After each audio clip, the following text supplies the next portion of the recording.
actually down to Corinthians. In fact, in 1894 and 1895, they played consecutive games where Corinthians provided the entire England 11. But the thing is, the players refused to play professional football. They didn't believe in it. They wanted to spread the values of sportsmanship, competition, and played for the love of the game. It also helped that most of the players were Oxbridge graduates who didn't need the money. But instead of entering the league and cup competitions, they played exhibition football and toured the world, bringing the beautiful game with them. And it was this which spread the game throughout the world and made it so popular. Most famously, in 1910, they travelled to Brazil. And the locals in Sao Paulo were so impressed, they started their own team under the same name. Yes, the same Corinthians who won the FIFA Club World Cup in 2021, one of the biggest football teams in Brazil. Now, they were global superstars, and despite not being professional, Corinthians drew in the crowds. Everybody wanted to play them, everybody wanted to watch them. So much so, they regularly played the winners of the FA Cup in what eventually became the Community Shield, winning most of the time. They actually inflicted Manchester United's worst defeat, 11-3, a record which still stands to this day. Now, fast forward to today, Corinthian casuals still don't pay their staff or players. The ethos of sportsmanship is still at the heart of everything that they do. And even though they're a side in the lower leagues, if you make the trip to King George's Field in Tolworth just off the A3, you'll most likely bump into Brazilian Corinthians fans who often make the pilgrimage across the globe just to watch their founding team play.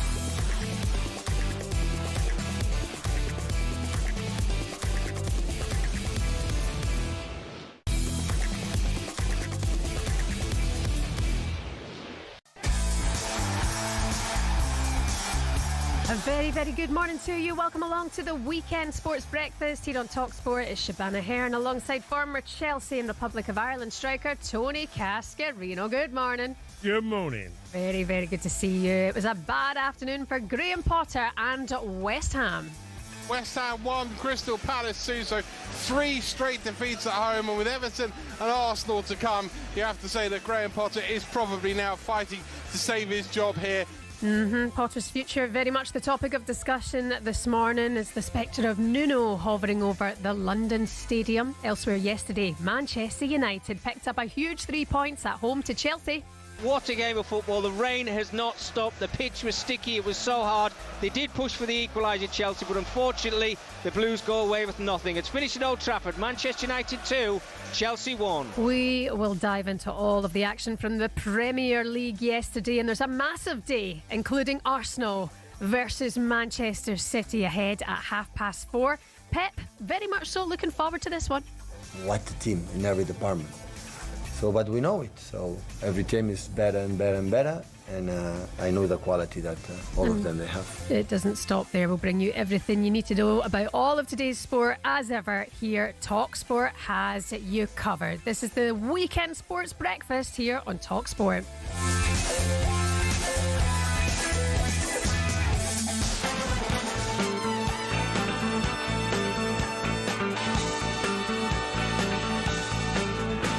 Remember the 21st night of September.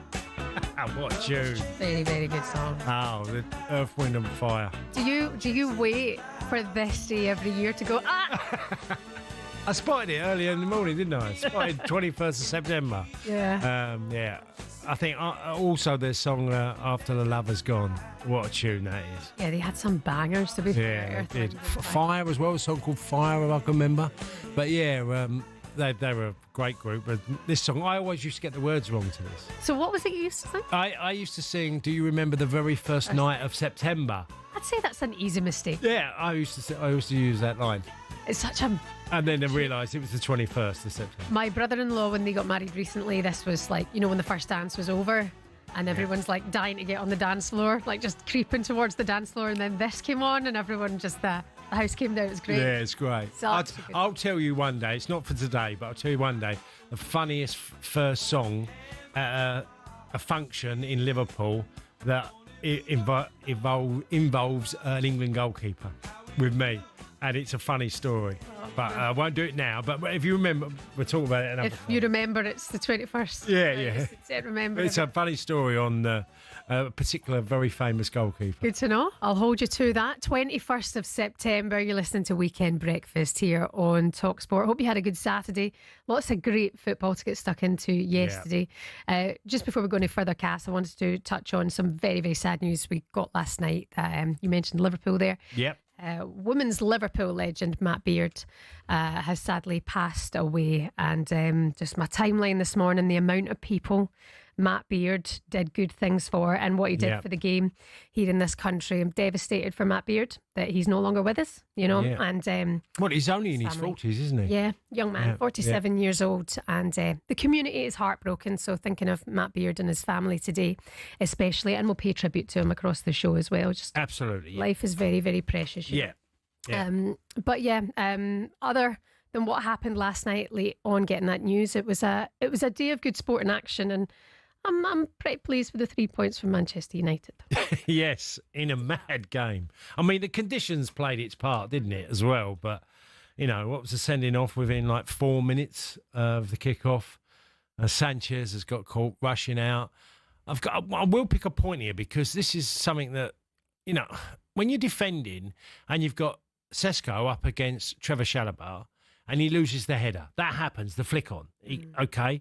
But Caicedo's not followed the run on Mbeumo. Once he doesn't follow that run, he's in trouble because Mbeumo's quick enough to get there and get a touch. And that's exactly how it came off. But Chelsea lost a lot of aerial duels yesterday. Loads of times in the air, in the box, they were losing battles and, just looking in trouble. Yeah, it was an interesting display even from Enzo Maresca yesterday and the changes that he made quite early on, of course, then going down to 10 men. We'll get stuck into it now. If you missed it, here's what happened on a remarkable day in the Premier League yesterday. Cities like this need games like this. In towards the right, Ekatike through the legs of the goalkeeper, and he scores. Of course he does. Liverpool beat Everton at Anfield for the 5th time in a row. West Ham 1, Crystal Palace 2, and wow, what a goal from Tyreek Mitchell. Burnley 1, Nottingham Forest 1. I've just been singing his praises, but Alexander Zinchenko has scored an unfortunate own goal. It's Wolves 1, Leeds 3. Remember, Wolves were ahead early in this game, but Leeds have been running riot since then. You said there was going to be another goal. It's just hit the back of the net. It's all square, Alex Crook. Just call me Mystic Crookie. 2-0 down after 31 minutes. Spurs, well, they've still got time to go on and win this. Brighton 2, Tottenham 2. It is a red card and it's gone to Robert Sanchez, the Chelsea goalkeeper. 10v10 now. Manchester United 2, Chelsea 0. What a game of football. The Blues go away with nothing. It's finished at Old Trafford. Manchester United 2, Chelsea 1. And we will finish it on the banks of the Thames. 2 West London clubs. Sessignon forward to cross, and it's a looping header, an own goal by Pinnock. Fulham are the cream of the crop in West London. Fulham 3, Brentford 1. Go your own way. Ruben Amorim went his own way again yesterday, and actually it worked out not too bad. Let's start with the results for you yesterday. Liverpool 2, Everton 1 was live for you here on talkSPORT. Brighton and Spurs managed a 2-2 draw. Burnley and Forest was a 1-1 draw. West Ham were defeated by Crystal Palace 2-1. Potter on eggshells, and Leeds beat Wolves 3-1. Man United beat Chelsea 2-1, and Fulham edged Brentford 3-1 live for you here last night on talkSPORT. After the game, Graham Potter had a bit of a run-in with the Moose. Yeah. Not shocked. The Moose does like to rattle some cages. As we know, Graham Potter under extreme pressure. Here he is with our reporter Ian Abrahams. Do you still think you're the right man for the job? Yes. Even though we've had a poor start to the season? Yes. Fair enough. Can I ask you about the couple of team selections? No, I mean, listen, I asked the question, you answered it, fair enough. Can I ask you about a couple of team selections? The goalkeeping situation, you brought back Areola today. Yes. Can you explain why? Yeah.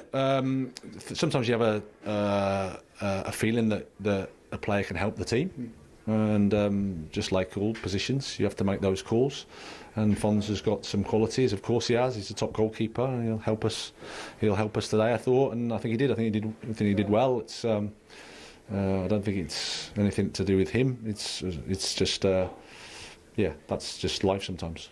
Finally, from me, you got 2 away games in a row after having 3 difficult home games out of 4.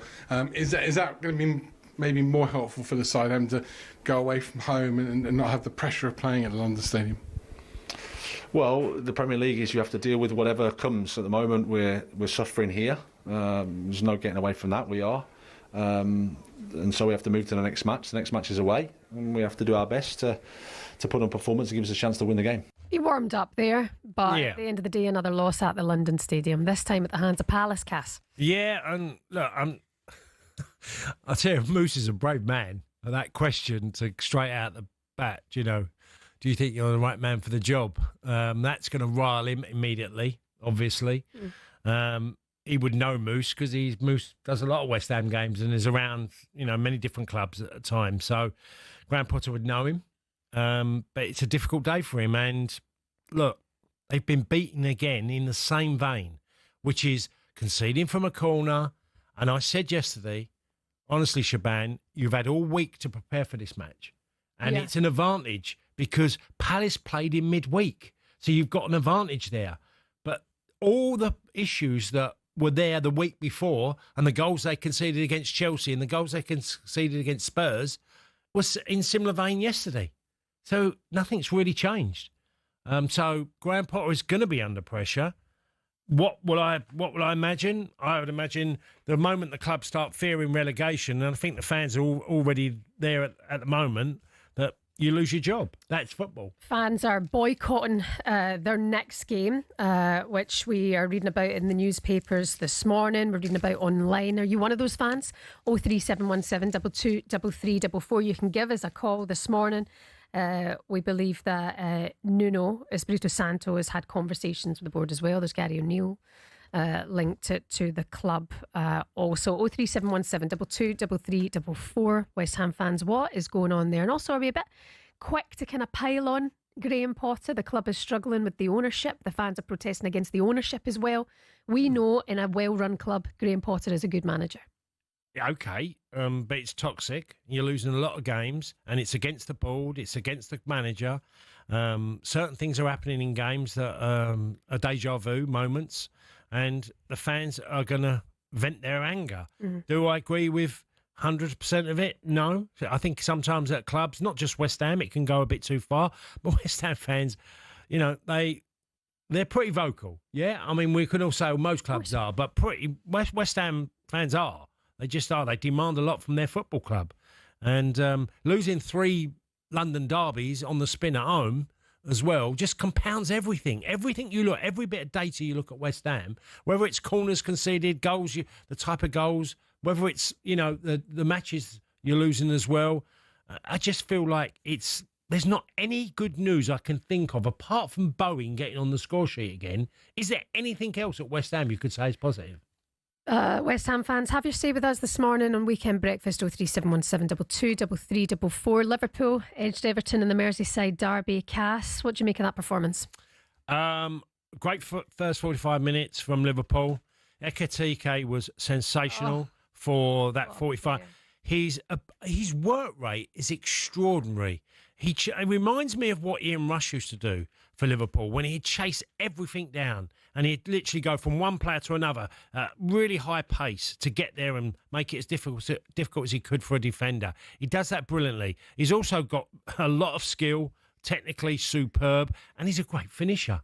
Now, what's the one downside for him is that he does look like he needs to get... And Slot mentioned this about 90 minutes. He's got 2 centre-forwards who can't do 90 minutes at the moment. But that fabulous option of having the 2 of them. But Liverpool were poor in the second half. And there was some... I want to mention this moment, Shebahn, because it was really weird. The referee, Darren England, he's got his back to the free kicks that Everton had. And he was looking at the players all sort of juggling for position and grappling, and as I'm watching him, he's not looking at a quick quick free kick being taken with Jack Grealish, and as it's happened, he's then booked, an Everton player for it. Did he put Dewsbury Hall for taking Dewsbury a Hall quick was free kick? Kieran Dewsbury Hall was the one who got his book. But he's not looking at them. You've got to be looking at the free kick and the players, hustling and battling for position. Now, if your duty is to keep your eye on the free kick as well, so because you're meant to allow quick free kicks. And Darren England wasn't doing that. He was totally fixated on the Liverpool back four and the attacking players for Everton in the box. Grealish was furious about it after the game as well when he spoke to the press in his interview, and he was also kicking off about only 3 minutes added on. Was that fair? I thought it was short. Yeah, I did. I did think it could have been added a bit more, but the referee shouldn't be doing that. The referee should be looking at the free kick and having his eye also on the 18-yard box and all the players involved. Because, look, if they keep grappling, you can punish them and award a penalty if you see something, that happens in a moment, but not having your eye on the free kick, I thought was a strange way to referee them sort of incidents. I think a lot of people will agree with you on that this morning, Cass. You're listening to Weekend Breakfast here on talkSPORT. West Ham fans, the floor is yours this morning. If you can stomach it, 0371722 3344. Is it time for Potter to go? 81089 if you'd rather send a text message. Coming up for you next, we'll look back on a brilliant but crazy game at Old Trafford yesterday as Man United picked up a crucial win over Chelsea. Good morning.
DJ James on the decks on Weekend Breakfast and talkSPORT, banging out tune after tune. You're listening to the Weekend Breakfast. It's Shebahn Aherne alongside former Villa striker Tony Cascarino.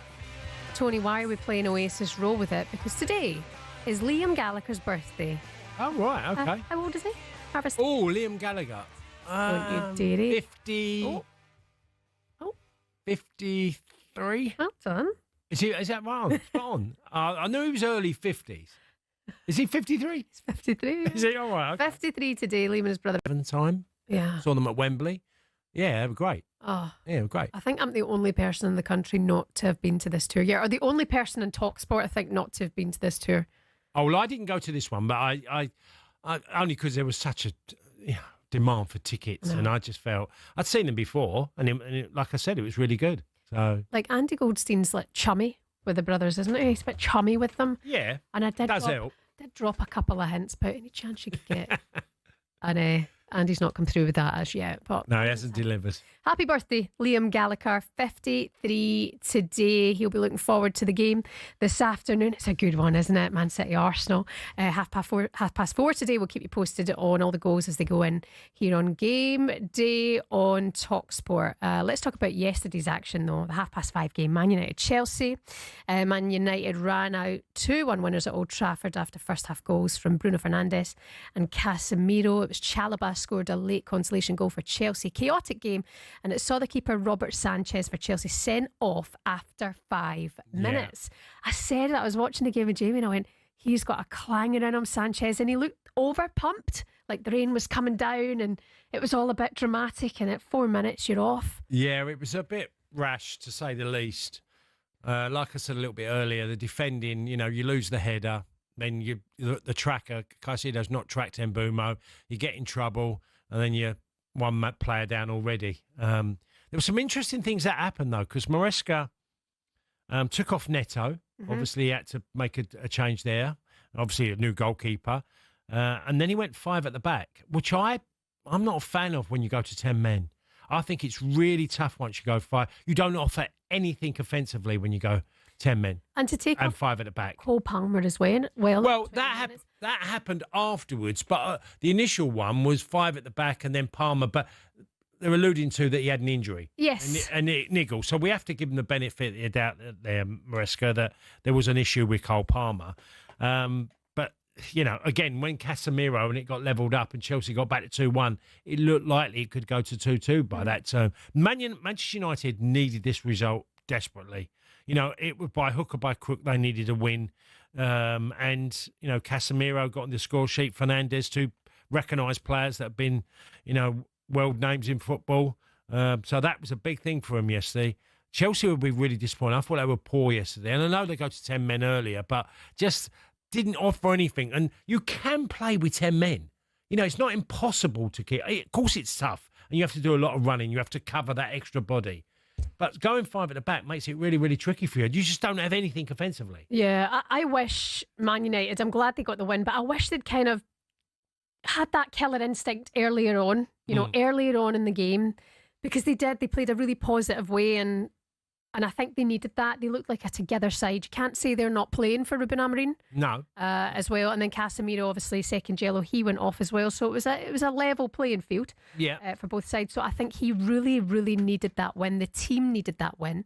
And he told talkSPORT after the game that his team needed to have more control. It's not about the great plays or whatever. It's the second ball, it's the first ball. We push a little bit to the opponent to the box.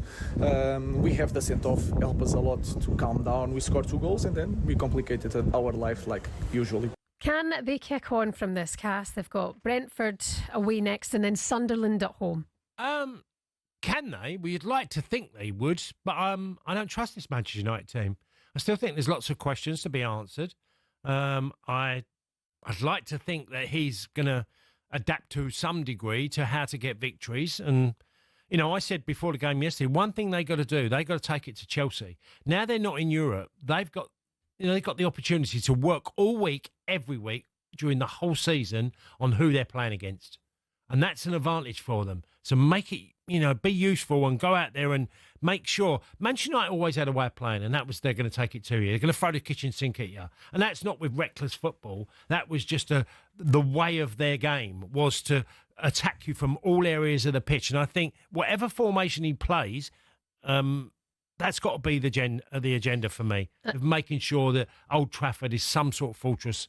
As it used to be. It was bouncing yesterday. It really was bouncing. I thought the atmosphere was excellent, the rain coming down. And you know what? He always gets criticism. So today, let's focus on the positives. Bruno Fernandes showed good leadership yesterday for Manchester United. I know that's his job. But yesterday it was clear. Brentford against Manchester United, by the way, live for you next Saturday, 12:30 here on talkSPORT. And ahead for you today here on talkSPORT, here's what's coming up. Sunday edition, 9 o'clock, Sean Custis and Henry Winter. And before that, warm up with Max and Barry. That's at 11 o'clock. And then from 1:30, Sam Matterface going around the grounds from the Premier League, the Championship, the WSL and beyond. The show will include updates from the Azerbaijan Grand Prix with talkSPORT's Piers Pryor.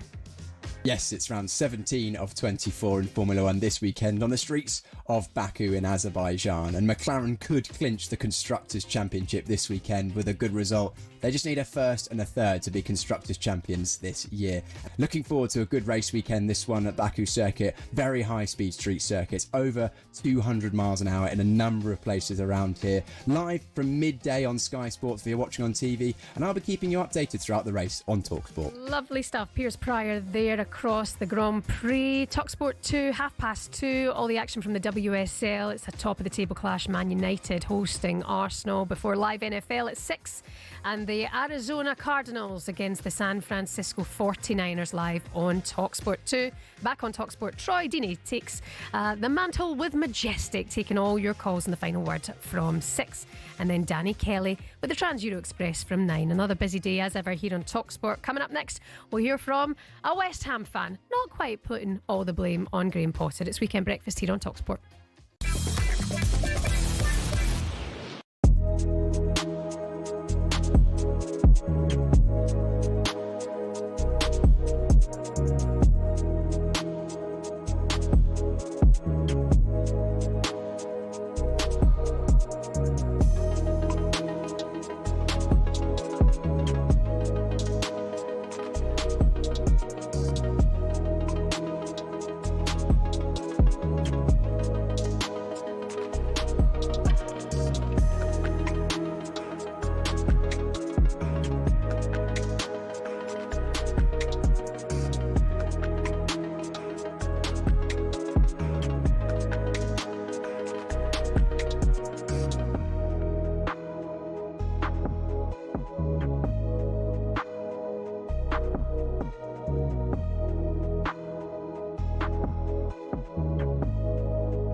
A very good morning to you. You're listening to the Weekend Breakfast here on talkSPORT. We're live on YouTube. We're on your smart TV as well as Shebahn Aherne alongside former Republic of Ireland striker Tony Cascarino. Some of your other headlines this morning: Cass, Marco Silva singing the praises of Josh King for his reaction to making a costly mistake during Fulham's 3-1 win over Brentford. Yep. Another news: Jan Paul van Heck's late on goal rescued a point for Spurs as they came from 2-0 down to draw 2-2 at Brighton. And Blackburn Rovers game with Ipswich Town madness postponed yesterday with 11 minutes remaining due to a heavily waterlogged pitch. Here's talkSPORT's reporter Natalie Pike with more. It's Blackburn Rovers 1, Ipswich 0. However, astonishing scenes here. Blackburn 1-0 up, in control. Ipswich down to 10 men. 79 minutes on the clock, and this game has been abandoned. That is due to a waterlogged pitch. It has been torrential rain here all day. As the game progressed, the pitch got visibly more and more waterlogged. The ball was stopping dead, and players were sliding everywhere, and there's no sign of the rain stopping here at all. So 79 minutes on the clock. The referee took the players down the tunnel. 7 Blackburn groundsmen tried their best to help the pitch drain. Now, I tell you, 4,000 Ipswich fans have been singing non-stop since the game was stopped because they know that this may only be of benefit to them. They are celebrating like it's a victory. They went down to 10 men in the second half when Greaves was judged to have brought down Ahashi, who was through on goal. 10 minutes later, Blackburn got the breakthrough. It was Furlong who brought down captain Cantwell, who converted the spot kick. Now, I believe that the league will have discretion as to whether the score will stand or the game will need to be replayed. But I tell you, those Ipswich fans are celebrating and the Blackburn fans look dejected. It's Blackburn 1, Ipswich 0, or it was when the game was abandoned. Oh yeah, abandoned with 11 minutes to go. Cass, what do you think the solution is here? It's down to the EFL as to whether they give Blackburn the win or replay the whole game or just replay the last 11 minutes. Well, it's a strange one because years gone by, it used to be to a certain period of the game, which was sort of 75th minute. And then, that was the decision, the scoreline would stand. And now, as I'm led to believe today, it's obviously the EFL make the call. Mm-hmm. I think the fact that they're winning 1-0 and they're down to 10 men, Ipswich, I think there's not much, else you can do but give a home victory, can you? Yeah. If you wanted to, you can't go down the road of saying replays. There's enough games as there is, and have a return and say only play 11 minutes and you start with 10 men. I find all that. Look, you've gone past a certain time. Yeah. It's late on in the game. I just didn't think that would be fair. Yeah.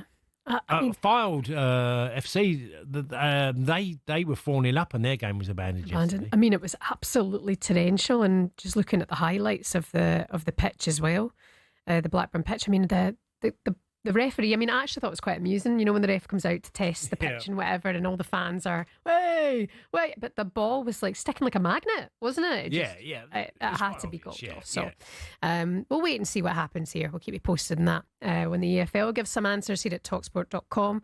We've been talking about the pressure on Graham Potter. Another defeat yesterday at the London Stadium, defeated 2-1 by Crystal Palace. 03717 223344 is the number. West Ham fans picking up the phone this morning. Good morning to Steve. Steve, how are you doing today? Hi, Steve. Good morning, guys. How are you? Morning, Tony. Good morning. I want to give you a little history lesson. So can you give me a couple?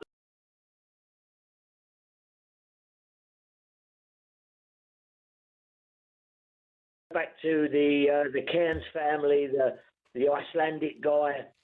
So we've already known about, controversial. But when this lot took over, they'd already destroyed Birmingham City. And it's taken Birmingham City all this time to get back. And, they've been in charge of us for over 10 years, this lot. They're a joke. It's not just the manager. All right, this manager is been found out several times at different clubs. But we've had good managers. We had Moisey. He got us a European title, for God's sake. What more do we want? We didn't want to go to the new stadium. We didn't want a badge change. The lot that are there now are not football people. They are business people. They do not know what the fans want. They should have asked us whether we wanted to move.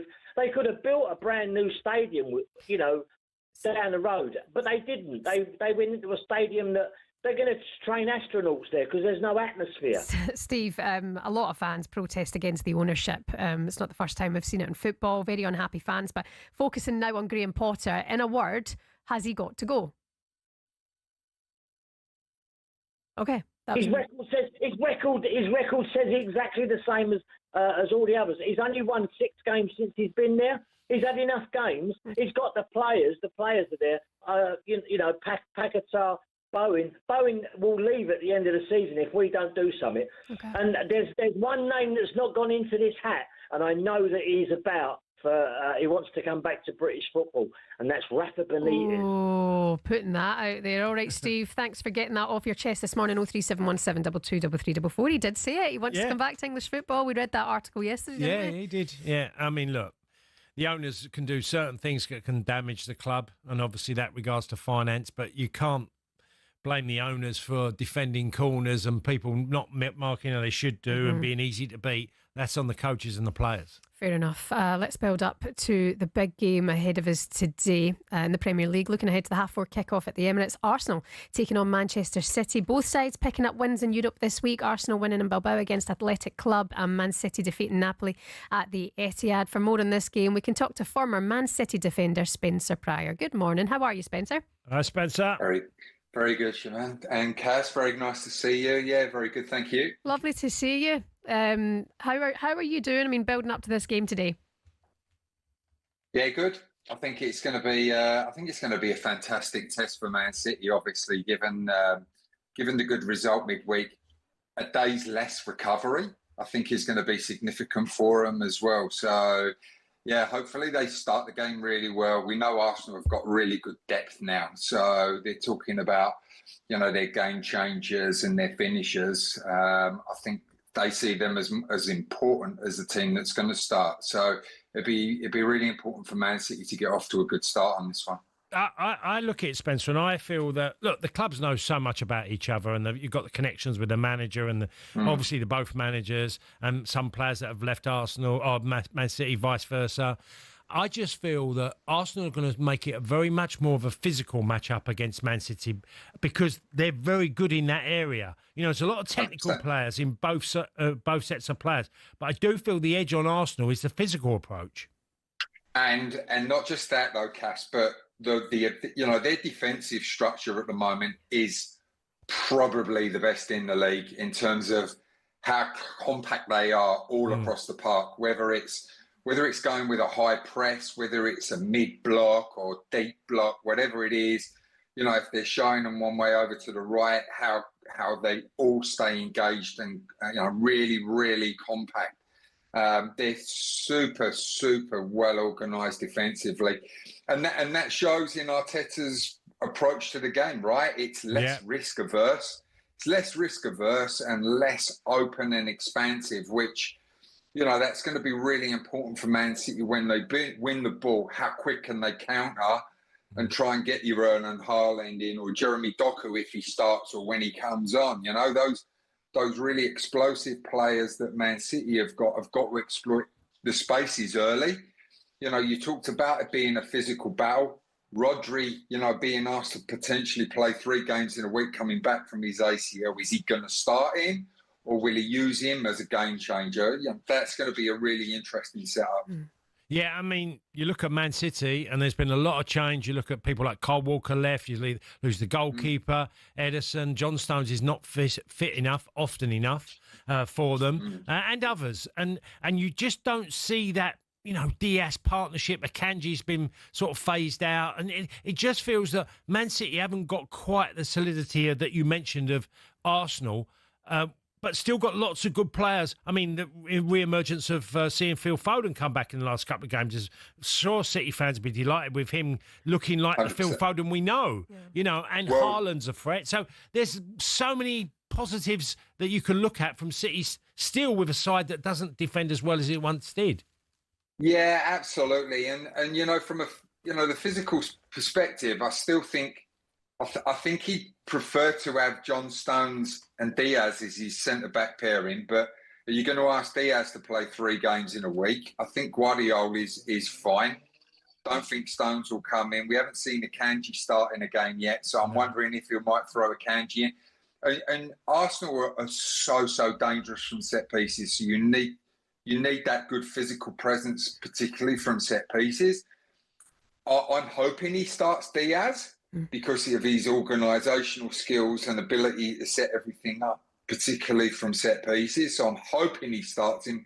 If he doesn't, he'll trust the players around him. But look, Guardiola's come in and done great. I think O'Reilly, for a fullback perspective, to play O'Reilly, his attacking is brilliant. But as a 6'3" left back, I think that's got huge attributes for particularly defensive set pieces. I think Donnarumma's come in and been a breath of fresh air and has been the keeper that they've been looking for since they've worked, all the troubles with Ederson. I think he's come in and that one's been put to bed and he's cemented himself already as a fan's favourite. And, they love keeping clean sheets keepers. So I think that goalkeeper position's really secure.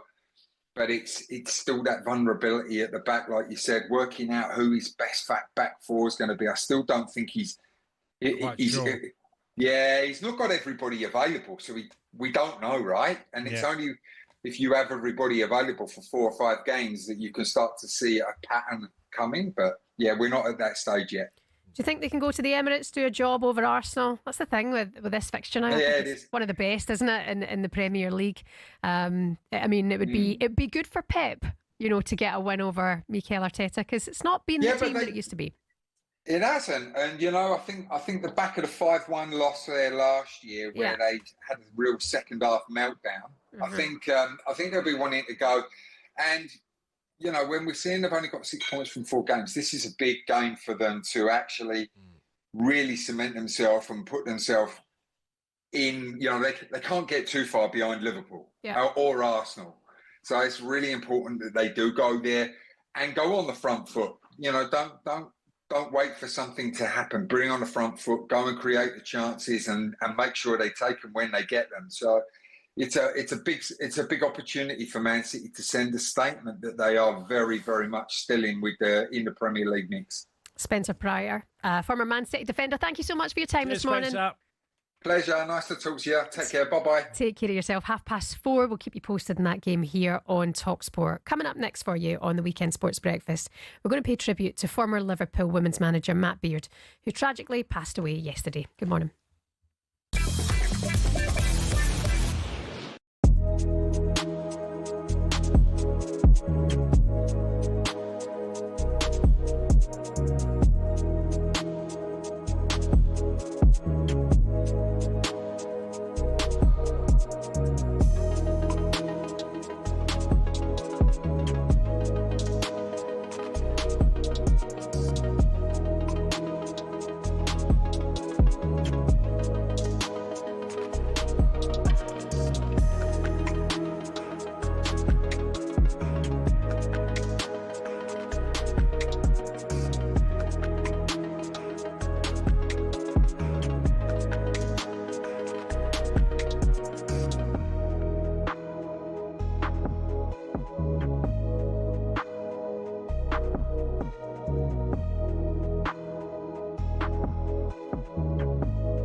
Good morning, how are you today? You're listening to The Weekend Breakfast here on talkSPORT. It's Shebahn Aherne alongside former Millwall, still a legend, Tony Cascarino. Some of your other headlines this morning: Jude Bellingham returned from injury in Real Madrid's La Liga 2-0 win against Espanyol. Max Verstappen starts on pole position this afternoon for the Azerbaijan Grand Prix after a hectic round of qualifying. We'll keep you across that here on talkSPORT. You watching the Grand Prix this afternoon? No. Right, okay, we'll stop sitting on the fence. It's too much football. I know. We've got 2 good games today. 3, I think, is it? Not 2, it's 3. Don't mince your words here, Cass. And also the Ryder Cup. Cannot wait for this. Getting underway next week in New York. Both Rory McIlroy, Scott Scheffler will feature. More of that to come on the show today. That's the weekend, right? Ryder Cup weekend. Oh. Bit of sledging going to happen this week, I think. I want to see more of it in golf. Yeah. Liv's been good for sledging and golf, right? Yeah. And there's a lot going on with the Ryder Cup. You know, you can tell there is a real, it feels like an honest sort of, don't like each other too much. Yeah, no. You know, you feel it when some of the comments and, you know, golfers going to live golf and whatever, and, you know, just there's a lot going on. Patrick Cantley still, I think, you know, he ruffled a few feathers along the way. He did. Rory's reacted at times, and others, DeChambeau. It's, No, it's good. We've got it all to look forward to next week here on talkSPORT. We'll continue to build up to the Ryder Cup. And for more on all of these stories, by the way, jump onto our website, talksport.com. Last night, just before we went to bed, we got some very sad news. We found out that, tragically, former Liverpool women's manager Matt Beard has passed away at the age of 47. An absolute legend, by the way, of women's football. He's won 2 consecutive WSL titles in 2013 and 2014. That was his first spell at Liverpool. He then returned to the club. He got them promotion back to the top flight. In between then, he was at West Ham, where he reached the FA Cup final in 2018. He also managed Millwall, Lionesses, Burnley and Chelsea women. Recently had a spell at Burnley. He left the club, and there was the reports going round that he might be joining Leicester City. So just going through social media this morning, Cass, I mean, a huge hole has been left in the women's football community with the passing of Matt Beard, you know? Yeah, it happens. You know, you have contact and people you meet along the way, and, you know, you got fond memories of them, you know. I don't know Matt. I don't know him. Never met him, but I was aware of his job, especially at Millwall. He'd been involved there and Liverpool. So yeah, sad news. Very sad news. Emma Hayes said, one of the best humans, a truly top bloke. Olivia Smith, who recently got the women's transfer record, played for Matt Beard at Liverpool most recently. She said, I wouldn't be where I am without you. She's recently just gone to Arsenal. And Kate Longhurst, a West Ham women's legend, a man who I'll forever owe so much to. And when people pass away, Cass, you think about the things that they did for you or how they kind of personally affected you. And I just wanted to share this story because 6 years ago, my sister was at a really low point with football. And Matt Beard gave her the opportunity to come and train with her at West Ham. And she came to the club and he said, we'll put you in the shop window. You know, she'd known him for a long, long time. And he said, I'll do my best to help you. And he gave her a place at West Ham. And then from there, she got a contract at Birmingham. And then she went to Villa. And yesterday she signed for Crystal Palace. And as soon as she texted me saying, that's me signed, I thought of Matt Beard. I thought of that moment of her upset and reaching out to him and him saying, I'll help you. Yeah. And she is not the only one who's been helped by this man. He helped so many people, you know, in women's football. And I think maybe he was the guy who helped everyone, maybe not helping himself, you know. Yeah, well, there's a lot of people in the game who are very selfless in the way they approach football and who they can help and drive players, all different levels, went from kids to, you know, young men and female footballers, whatever capacity they've worked in. And I can see how upset you are, obviously through your sister, what she's experienced. But that says a lot about him as a man, what he was like. You know, if he's prepared to help people along the way, that's your duty as a coach. I always think it's about improving people, get them to play their best football. And, you know, even if people are in their real lowest part of their career, can you pick them up and, you know, urge them to carry on? There's a future there for you. Yeah. You know, that's a big thing. Absolutely. He did good things for a lot of people. It will not be the same without Matt Beard in the WSL and in the women's football community. And we're thinking of Matt Beard and his children today. I've just read a message from his son, Harry. He said, even when having a bad day, he used to say, I bet I will make you smile. And he always did.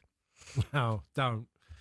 I can see, yeah. It's a tough one, and the loss is horrible for many people, and I'm sure his family he's done them proud. Yep, thinking of everyone who Matt Beard has reached today, including his wife and his children. The tributes will continue pouring into Matt Beard today, and he will be sorely missed. You're listening to the Weekend Sports Breakfast here on talkSPORT. Good morning.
Life after football. For a lot of players, it means going into punditry. Some turn to coaching or working in the game in other ways. But what about the rest? Some former footballers turn their sights away from the game, and there are a few big surprises. First up, from rainbow flicks to pancake flips. Ex-Chelsea and Southampton defender Ken Monku switched up his footballing career to buy a Dutch pancake house. He bought out the shop, which had been his favourite pancake spot as a child, and before long he was mixing the batter and getting behind the stove. Next, Everton legend Thomas Gravesen swapped out the high stakes of the Premier League for those of the poker room. He made over 150 appearances for the Toffees and won the Scottish Premier League with Celtic. Turned out the Danish international was pretty darn good at poker. He racked up a reported £100 million from his Las Vegas adventures. Remember former Chelsea goalkeeper Petr Cech? Turns out football nets weren't the only goals he was pretty handy in front of. After retirement, he became a goaltender in ice hockey. Same skills, very different surface. And he even won a Division 2 title with Guildford Phoenix. For ex-Liverpool centre-back Daniel Agger, it wasn't just fancy footwork that was in his blood. He was also pretty good with his hands. The Denmark international turned to tattoo artistry after he hung up his boots. He'd qualified as a skin artist while at Anfield, and he then became the co-owner of his own tattoo company as well. It's not all glamour for ex-pros, though. 1966 World Cup winner Ray Wilson set up a very different kind of business. He became an undertaker after he retired. Finally, not many people can say they've won both a World Cup and starred in an Oscar-winning film.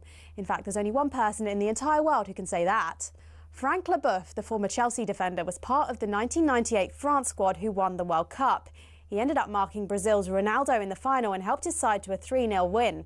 But Leboeuf had already begun acting on the side while he was playing football, and his biggest role came some years after his retirement when he landed the part of a doctor in the Stephen Hawking biopic The Theory of Everything. I embrace the career of acting, so I want to learn more. So seeing lots of movies is a part of my job. To be honest, with all the dramatic diving in the game these days, there's probably tons of ex-pros who've got the acting skills to make it in Hollywood.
Hello there, good morning. Welcome along to the Weekend Sports Breakfast here on talkSPORT. My name's Shebahn Aherne alongside former Chelsea striker Tony Cascarino.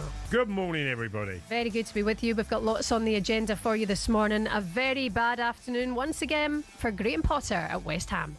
West Ham 1, Crystal Palace 2, so 3 straight defeats at home, and with Everton and Arsenal to come, you have to say that Graham Potter is probably now fighting to save his job here.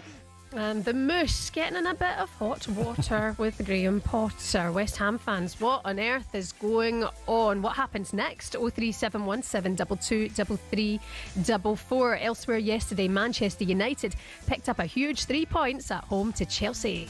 What a game of football. The rain has not stopped. The pitch was sticky. It was so hard. They did push for the equaliser, Chelsea, but unfortunately the Blues go away with nothing. It's finished at Old Trafford. Manchester United 2, Chelsea 1. Come on. Sorry, neutral. Elsewhere, we'll get stuck into yesterday's Premier League action, including the Merseyside derby, and there's a massive day ahead today, including Arsenal versus Man City at 4:30. 5-1 to Arsenal. It finished last time these sides met. Will there be a major celebration once again for Mikel Arteta? Well, that was done. That's it. That's part of it. There's been a lot of celebration and non-celebration with the past. Every experience is to learn as well, and we certainly learn from that one. Remember last time, Cass, the Lewis Skelly celebration? Yeah. The Haaland celebration? Yeah, the yoga sort of, yeah. It all kicked off. We'll bring you everything you need to know ahead of all of today's sport. talkSPORT, as always, has you covered. You're listening to the Weekend Sports Breakfast here on talkSPORT. Good morning. And yesterday, we brought you the Merseyside derby live on talkSPORT.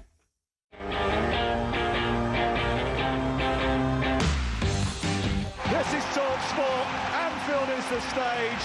Merseyside is the backdrop. A city that bleeds red or blue, and a game that is always hot-blooded. What a ball in by Salah, in towards Gravenberch! And he hooks it over Jordan Pickford and puts Liverpool into the lead. And the loose ball is won by McAllister, in towards the right. Ekitike through the legs of the goalkeeper, and he scores. Of course he does, determined to show that he's no one's understudy. It's been a real handful for that back line of Everton, but now he's gone to Isak, sat on the bench. Come on then. Dewsbury Hall with a chance from the edge of the 6-yard box. For Everton, winning second balls, done the basics well in this second half. Njai back to Gay, and he smashes Everton back into the game. He gets Everton's first goal at Anfield since 2021. The referee blows the full-time whistle, and the 247th Merseyside derby goes the way of 100 others. It's finished here at Anfield. Liverpool 2, Everton 1. Star quality for Liverpool yesterday at times. Yeah. Individual excellent performance from players. Gravenberch, outstanding. Yeah, again, he was a star for Liverpool last year. This season started really well. I've got to say, the 3 goals that were scored in the Merseyside derby were all great goals. Yeah. Ekitike's goal, Gravenberch, and Idrissa Gueye. What a great strike that was as well. Mm-hmm. And I think Arne Slot be delighted with his first 45 minutes. And you clearly saw that the effects of the game in midweek against Atletico. Everton came on strong in the second half. Didn't cause Liverpool too many issues early on. But by the end of the game, I think they were delighted, Liverpool players, that they'd got over the line in that match. It'd been a tough week for them. Talk to me about Everton's second half performance. I mean, it shows that they've really got something there. They're doing it all right with David Moyes. Well, the 2 wide boys, Ajayi and obviously Jack Grealish. Jack gave a lot of problems to Bradley. Yep.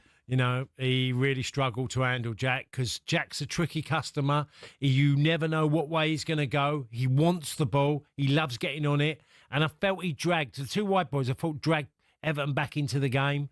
It was good. They're decent. Everton are a decent side. I think, even though they've had relegation battles over the last couple of years, you can see since David Moyes has got in the job, there's a little bit more of a different dynamic, but effective. I just don't know if Beto's going to get enough goals for me in that centre-forward position. At times he looks a handful, but I think they need another one. Obviously, they lost Calvert-Lewin in the summer. They need another one in there. Calvert-Lewin obviously scoring them for Leeds. Yeah, he got a great goal. Do you think in hindsight they should have kept Calvert-Lewin? No, I think there's times that... I just think in life, sometimes time to move on, different direction for the player and the club. And I think that'd come for Calvert-Lewin. Very quickly, Liverpool. When do you think we're going to see the best version of Liverpool? Well, we haven't seen 90-minute performance yet, have we? We've seen a 45-minute one yesterday, which was really good. But we haven't seen 90. I thought Mo Salah was better. When are we going to see it? I would think by the end of the month, you're going to see a performance where they're literally going to rip someone apart. Because they will do that. Yeah. I said at the very start of the season, I have no qualms about Liverpool as in getting goals. I think that goals are going to be in huge numbers, and people will be listening going, well, look, they've spent all this money, so of course they're going to get goals. But they lost Luis Diaz, who's a great player for Liverpool. Obviously, Jota as well, a very sad thing that happened to him, and Nunez. But they've brought in players you just see are going to get goals as well. Do you think he'll find a way to make it work with Ekitike and Isak playing at the same time? Well, yeah, I think it'd be tricky because at the moment, Ekitike is exciting me more than Isak, but then Isak's not fit, and you can see that. Yeah. And he's a wonderful player. So I think along the way, there'll be a bit of flexibility within that forward line. Okay, lovely stuff. We can focus now, Cass, on the World Athletics Championships, all happening in Tokyo. Here's talkSPORT's Michael Waddock with the latest. There were no Britons in overnight action, with decathlon taking centre stage, along with reruns of the 4x100 metres and 4x400 metre relay heats, with the USA now given the 9th lane in the 4x4 final after defeating Kenya. The rerun took place after Zambia was disqualified for impeding the other 2 nations. The sprint relays finished the track programme today, with Great Britain and Northern Ireland targeting a medal in the women's final after winning silver at the Olympics last summer. Britain's men are in the final of the 4x400.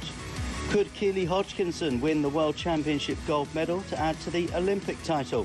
The 2-time world silver medalist is in the final of the 800 metres and faces competition from her training partner, Georgia Hunter-Bell. Team captain Morgan Lake is in the final of the high jump, and George Mills will line up in the final of the 5,000 metres.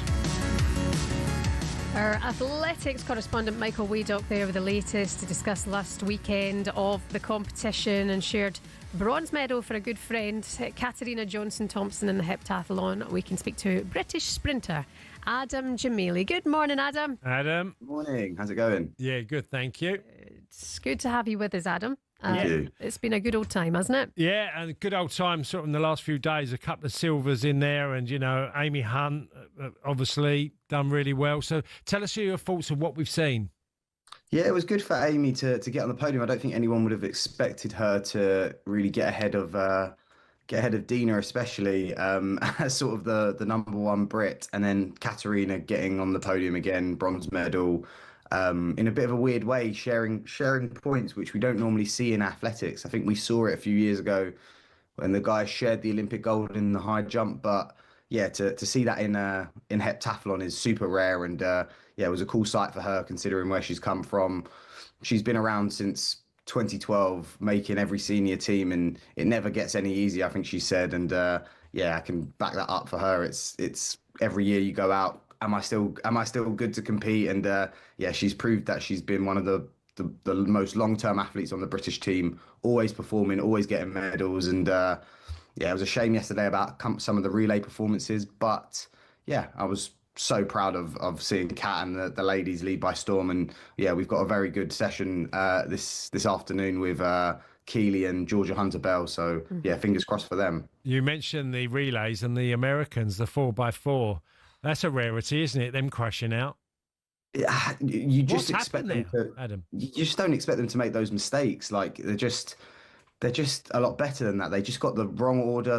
They weren't competitive at all. And yeah, I think normally we see that in the 4x1. They're not so practiced. They just rely on their foot speed. But in the 4x4, yeah, really mental, really mental. I mean, Katarina Johnson-Thompson this morning, Adam, all over the back pages. The emotions that really poured out of her, I mean, it meant the world. As she got the bronze, she shared the bronze with America's Talia Brooks. I mean, what did you make of her performance? Yeah, she was brilliant. I think she came in. She's had a lot of stops and starts this year, a lot of injuries, a lot of will I make the start line, won't I make the start line? And yeah, the fact that she was able to put it together and still be competitive at the top level is just, it's a testament to her and her team around her, what she can summon from within herself to really go out and compete for Great Britain and do it well is, I think it'll be a sad time when she does stop competing, and that's one less medal guarantee for us. So yeah, people should enjoy watching her compete while they can, because once she does stop, it's going to be a super sad day for all of British track and field. Adam, I've got to ask you, because you're a Liverpool fan, what have you made at the start of the season? Obviously, victories galore, but are you totally convinced by them and think there's a lot more to come? You summed it up quite well. Like we just need a good 90 minutes. Like we're playing we have a good half, and then we might like all of a sudden make really stupid mistakes. But no, that group of guys, that team is really exciting to watch. I was a bit nervous at first, obviously, when Diaz departed and Nunes went, and I was like, all this team chemistry he's been building, will it work? And honestly, Ekatike, Wirtz, Isak, I'm excited for like when he does get fit. Our team is quite disgusting, really, and we're winning these games without even having a full 90 minutes. So when we do put it together, I don't think really there's anyone to match us this year. I just truthfully. You worried about Arsenal, though? You got to be a little bit concerned. Yes. Arsenal, for some reason, I don't know what's going on, but they always they can never hold it long term. They can never hold it for the whole season. They drop the baton. That's a very good way to say it. That's a very well. It's another B word, because you don't say the bottle word around Arsenal. Okay. I've got to ask you, Adam. How come so many sprinters don't make it as footballers? Because it's the easiest job in the world. If you're blisteringly quick and you just put a ball over the top and someone runs away from the defender and finishes it. You'd like to think so, honestly. You'd like to think so. The thing is different. You boys just too quick. They used to say that to me. Sometimes they would have to shut the gate. I used to play at Thurrock, and they used to have to shut the gate, or otherwise they said I might end up on the M25. So yeah, they just football's also a game of opinions. Athletics is more like you run a time. That's the time you run. No one can say, oh, you're good or you're not good. Like you get a chance to prove it yourself. So I think you'd see a lot more footballers making it as a sprinter. There's a lot of natural talent there that just doesn't quite get I don't know. Sprinting doesn't have the allure of football, does it? How fast, Adam, let me ask you this, because I've always found this intriguing. How much quicker do you think you could make an average footballer with his speed? Because, obviously training helps. So could you get half a yard out of a player? Oh, massively. I do a little bit, now that I'm sort of on the back end of my sprinting career, I do a little bit of work with certain football clubs and footballers, and the differences you see, it's like, just teaching the guys technically how to run, how to control their body, how to be reactive, how to accelerate. And this is something that you're just expected to know as a footballer. You get on the pitch, you play 90 minutes, but there's sort of no technique to it. So yeah, massively. I think if a lot more football clubs took an interest in athletics training and sprinting, their players would become. Who do you work with? Which clubs have you been working with? I've been working with Chatham Town. I'm doing a little bit of stuff with Chelsea's academy. I used to be at the academy, so started doing a little bit of work with the some of the academy teams, which is cool. And we pre-season we did a little football camp as well. So we had, who did we have? Rico Henry from Brentford was down there. Quick. Well. So, he injured, a lot of injuries. Yeah, a lot of injuries. It's tough. It's tough on the body. And where was you when I was playing? I needed someone like you. Oh, Matt, I would have helped you. We would have definitely got you more than a yard for sure. Take all the credit for the fast players that you've helped along the way, Adam. Thank you so much for being with us this morning. British sprinter Adam Jamili. All the best. Cheers, guys. Cheers. By the way, Keely Hodgkinson and Georgia Hunter-Bell, 11:35 today, women's 800 metre final. Cannot wait for that, I think. Keely will do it again, but I love Georgia Hunter-Bell. She's an absolute legend. Possible gold, silver? Yeah, definitely. Yeah, definitely. She's up there for sure. You're listening to the Weekend Sports Breakfast here on talkSPORT. Coming up next, we have a little different kind of treat for Arsenal fans.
football song that even if you don't like Arsenal, always just gets stuck right in your nut.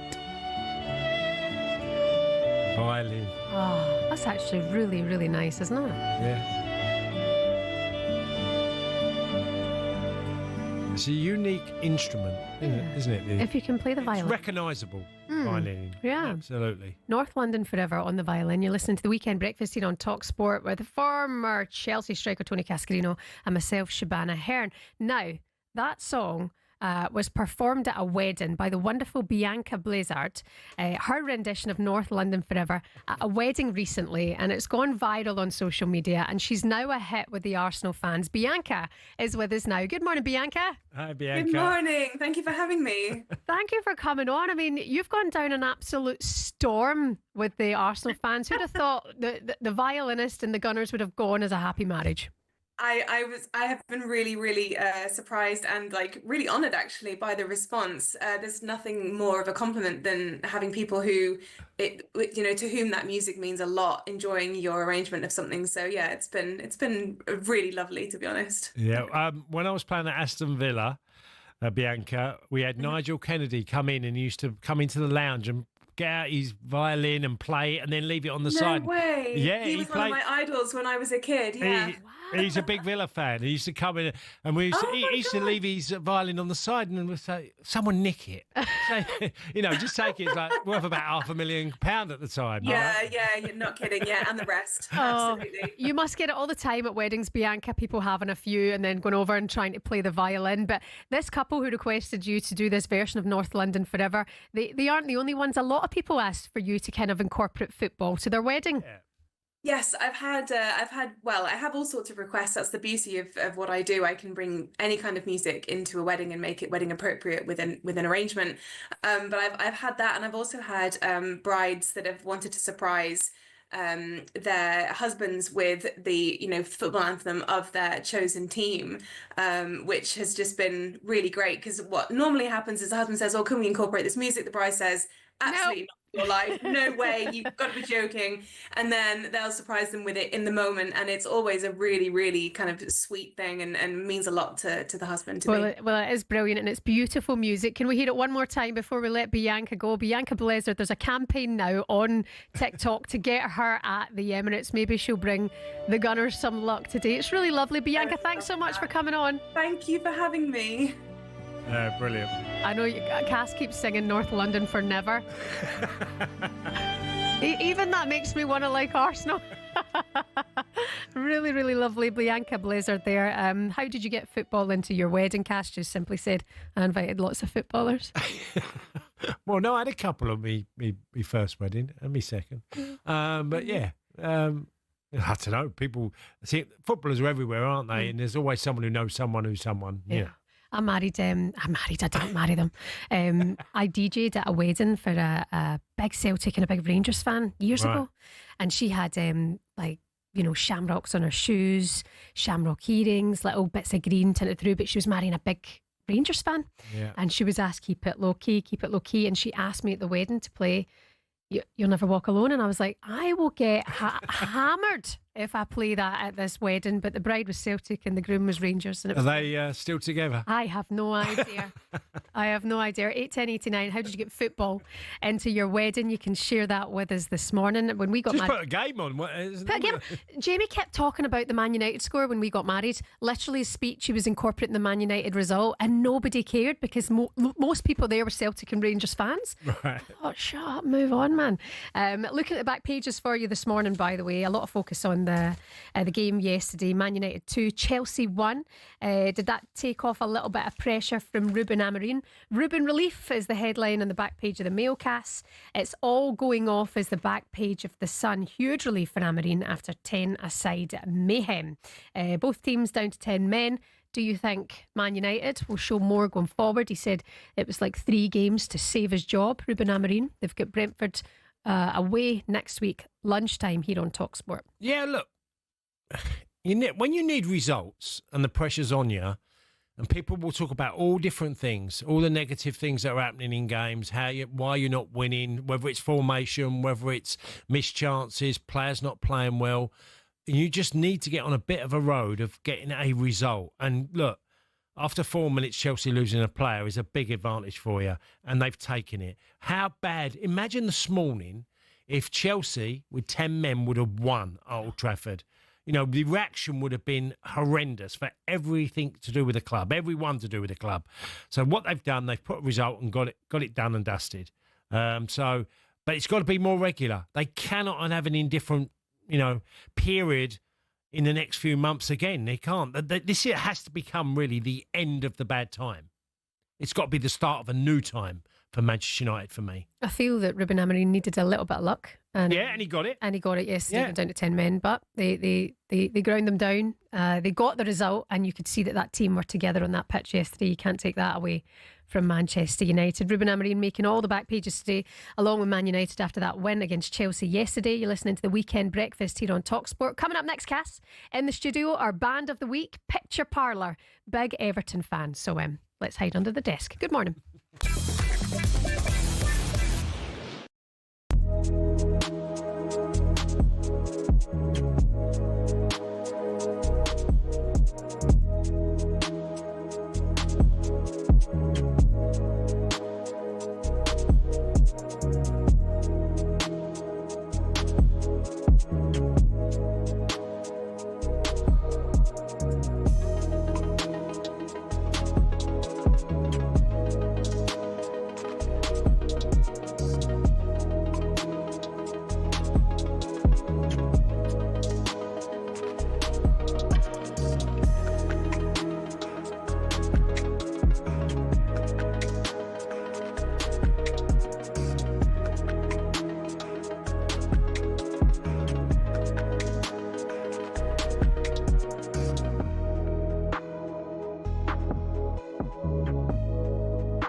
Good morning, welcome along to the Weekend Sports Breakfast here on talkSPORT. Shebahn Aherne alongside former Celtic striker Tony Cascarino. We're in for a little treat now, Cass, but some of the headlines you're waking up to today from the Premier League. Jack Grealish blasted the officiating on show at the Merseyside derby as Liverpool held off an Everton fight back to win 2-1. He's no happier, Jack. In other news, Mikel Arteta says that Bukayo Saka will be a last-minute decision versus Manchester City. He did not feature in training this past week and hasn't played since August.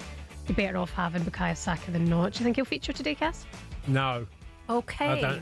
I think he's Madueke will play. I think others that have played a part. I think he's been out a number of weeks now, and I don't think he'll feature. Yeah, okay. And also Eddie Howe, derby later today. Bournemouth versus Newcastle in the Premier League after the Magpies' home loss to Barcelona midweek in the Champions League. Eddie Howe says it will be difficult to pick players up after that defeat.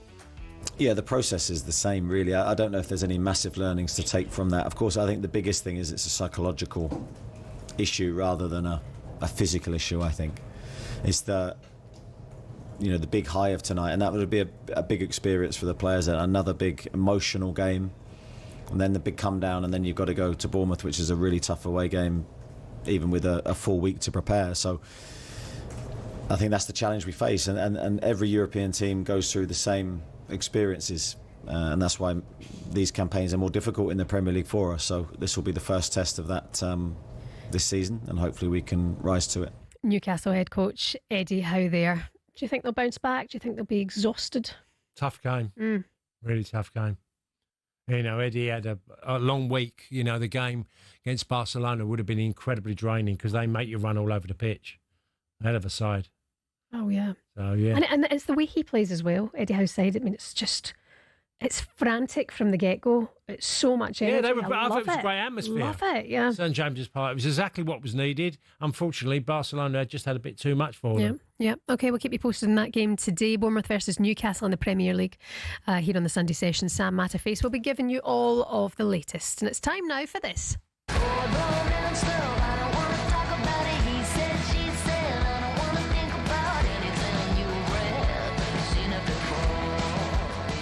This is Talk About It by the talented band Picture Parlour, who are right in my head because I stalked them on Instagram last night while they were out gigging. Picture Parlour here with myself and Cass in the studio now. Hello, how are you? How are you doing? How are you guys? Yeah, very well, thanks. So we have Kate, Ellen and Mike. Lovely to have you all here. I believe feeling a little bit dusty this morning, Kate? Just a little bit, yeah. We had a gig late last night, so early morning. The scars, Kevin. Was it a London gig? St Albans. Oh, right, yeah. I live in St Albans. Oh, there you go. That was our first. You could have come in with Shebahn. Were you at the Horn? No, it's called the Pioneer Club. Oh, cool. Yeah. I wish I'd have known. Seen you there last night. Could have pre-recorded it, let you guys have a long line. Just along the road. Well, it's good to have you with us today. Big Everton fan as well, Kate. Also in recovery from yesterday's score. Yeah. Yeah, disappointed. But we'll get him next time. Yeah, decent in the second half. I thought the second half you made a game of it, and Liverpool were out the blocks really quickly. It was, wasn't it? First half was just poor from us, but Yeah. we were tuning in and out of the radio on the Have you been to the stadium yet? No, my dad's.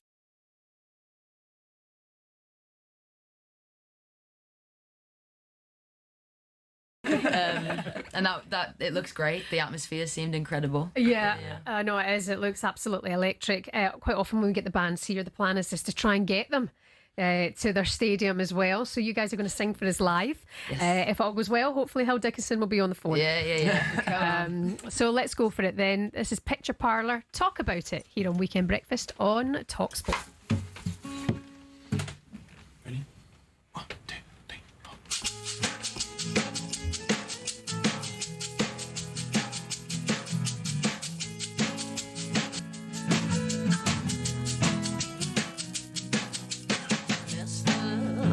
Self-obsessed is not the first time I've heard that in a confession. Hang it on the wall. Love said anything you could have wanted, anything you would have sold me, anything at all. That old romance love, I don't want to talk about it. He said, she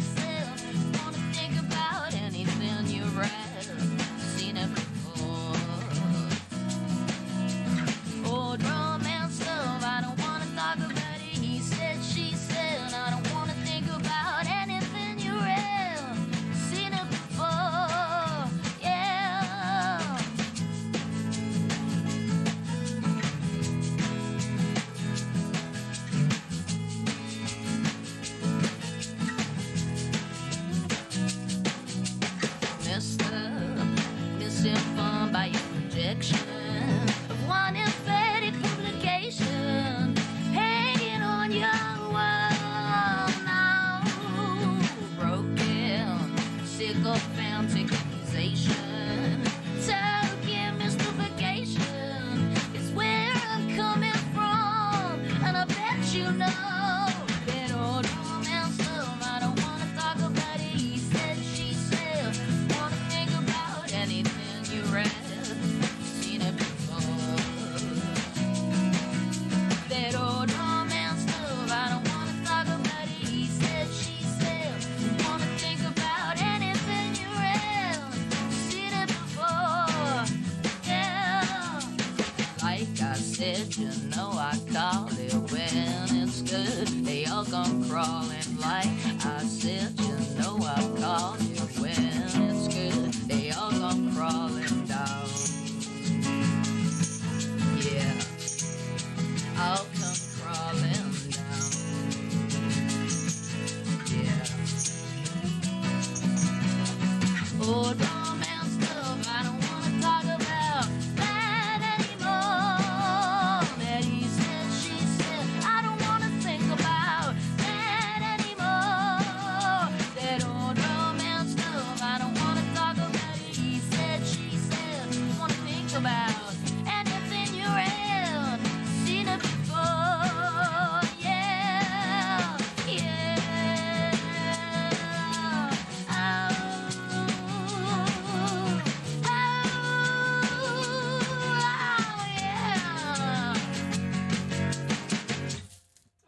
Wow, very catchy. Absolutely Very brilliant. catchy. Well done. Yeah. Picture Parlour here on talkSPORT. So you were in St Albans last night. What have you got coming up that people can go see you? We're on tour next week. It starts. Brilliant. Leeds, Birmingham, Manchester, Edinburgh. We're everywhere. We're everywhere. Portsmouth. Well, I see the Black Sabbath, and you've got the T-Rex. Yeah, we've got everything going on. Good for you guys. Listen, absolutely brilliant. Before we let you go, we had your predictions come in yesterday, and what you thought the scores were going to happen yesterday in the Premier League. I have to say, only Cass got one correct score prediction yesterday, Kate. Did you? So stick to the music. And stick to supporting Everton as well. Let's hope we can get you guys at Hill Dickinson. That'd be great. That's the plan. Yeah, fingers crossed. I was close to getting the right prediction. It was just back to front. So it's technically right. It's the same thing. It's the same thing. Picture Parlour, thank you so much for coming in. To Kate, Thank you. Ellen and Mike, have a good day. Thank you. And we'll see you again very soon. Good luck with everything. Thanks, guys. See you. Thank you very much. You're listening to the Weekend Sports Breakfast here on talkSPORT. Coming up next, we'll continue to build up to the Premier League action in store for you today. Good morning.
Good morning. Welcome along to the Weekend Sports Breakfast here on talkSPORT. It's Shebahn Aherne and former Republic of Ireland striker Tony Cascarino. Some of your other headlines today. Harry Kane scored a second hat-trick of the season as Bayern Munich beat Hoffenheim 4-1 away to continue their 100% start. Is it too easy for Harry? No. And then you after the England international break, people are saying he's not world class. He's not. What are you talking about? He's a fabulous striker. Harry's done amazing feats. Going to Germany in England, and his club level's been exceptional. But I do feel like he's like every other week it's a hat trick. Yeah, is the German league that poor, or is he just that good? Well, he is that good, but he wouldn't get hat tricks in the rate. Certainly in the Premier League that he gets here. In Germany, he wouldn't. Absolutely on fire is Harry Kane. By the way, Ellie Khaldoon scored 2 tries in our comeback as England beat France 35-17 to book their place in a 7th successive Women's Rugby World Cup final. Their 7th final in a row in the Rugby World Cup. We'll see it next week. Brilliant. Absolutely brilliant. Those I women can tell by your face how happy you are. They're impressive. Yeah, very, very impressive women. And also Max Verstappen starts on pole position for this afternoon's Azerbaijan Grand Prix after a hectic round of qualifying, which saw 7 crashes. For more on what's to come in the Grand Prix, here's Piers Pryor. Yes, it's round 17 of 24 in Formula One this weekend on the streets of Baku in Azerbaijan. And McLaren could clinch the Constructors' Championship this weekend with a good result. They just need a first and a third to be Constructors' Champions this year. Looking forward to a good race weekend, this one at Baku Circuit. Very high-speed street circuits, over 200 miles an hour in a number of places around here. Live from midday on Sky Sports if you're watching on TV. And I'll be keeping you updated throughout the race on talkSPORT. Wonderful stuff, Piers. Thank you very much. It was another loss for Graham Potter's West Ham side. They slumped to a 2-1 defeat against Crystal Palace. After the game, Potter get into a tense exchange with our reporter Ian the Moose Abrahams. Do you still think you're the right man for the job? Yes. Even though we've had a poor start to the season? Yes. Fair enough. I've known Moose for a long time. I've known Moose for best part of 20 years. And he has got thick skin, to go in front of a manager and put a question that's quite coarse in its manner. But even for Moose, I thought, cool, that's a tough one to do, to Graham Potter straight after a game you've lost. And yeah, I've done it myself, where you ask the question that is going to get a frosty reception kind of thing. It's not going to go down very, very well because he is under pressure and he has just lost another game and he knows his back's against the wall. And then you've got the Moose of all people going, "You're still the right man for the job." It's just I don't know. Look, he wouldn't appreciate that type of question straight out. Now, a lot of people listen will say, well, so be it, we're losing games and we're witnessing how we're getting beaten and you're okay to criticise what you've seen as a pundit. I get all of that. But I just think it made me laugh when I heard it because I thought, Only Moose could come straight out and say, "Are you the right man for the job?" as his first question. I know. There weren't even a build-up. But do you know what? He's right. He's asking the questions. We want the answers. I know. He's got what it's a reaction from Graham Potter. And the reaction is clearly a really angry manager, and rightly so. They're on a terrible run. Yeah, another loss yesterday against Crystal Palace at the London Stadium. We've been hearing from West Ham fans all morning. Here to get more on the situation and the scrutiny that Graham Potter is under is West Ham fan and TikTok maestro Alex. Welcome to the show, Alex. Hi, Alex. Hiya. Thanks for having me on. Alex, I've got to ask you, did you like the Moose's straight, direct question straight out the bat? I mean, it was very direct, wasn't it? I mean, I don't know what Graham Potter was expected to say. I mean, he's not going to come out and say, actually, no, I don't think I'm the right man for the job anymore. So, yeah, it was very direct, but I completely understood why Moose, obviously a West Ham fan, was asking that question. Just very frustrating. Now, tell us from your perspective, because there's a real juggling act going on between the owner, the tactics, the team, how they're playing. What I'm witnessing is nothing to do with the owners, as in the way you're getting beaten, because set pieces, again, yesterday you concede, a goal from a set piece, and I just feel like this is deja vu for you in every way. Yeah, it really does feel that way at the moment. Obviously, Graham Potter said during the week in his press conference that they've been working on set pieces all week. And then we go straight to this game. Within the first half, we conceded yet another one, our 7th so far this season. And overall, I don't think the performance yesterday by us was absolutely terrible. It was just some of the basic things that we are continuously getting wrong, like defending from set pieces. We were lucky not to concede more from set pieces yesterday. Well, you had 8 each, didn't you? You had 8 each. Palace had 8 set pieces. You had 8 corners. So like you said, you didn't cause them too many problems, and they caused you a lot. Well, we did score from the corner, so I would say that we did cause them some problems. But they obviously caused us more, and it's a constant worry for us. Every single time we get a corner, we're just sitting there thinking, oh God, is this going to be another one? We would just defend it really, really poorly. We don't seem to have enough strength in the box to be able to handle some of the stronger players that Crystal Palace had yesterday, especially.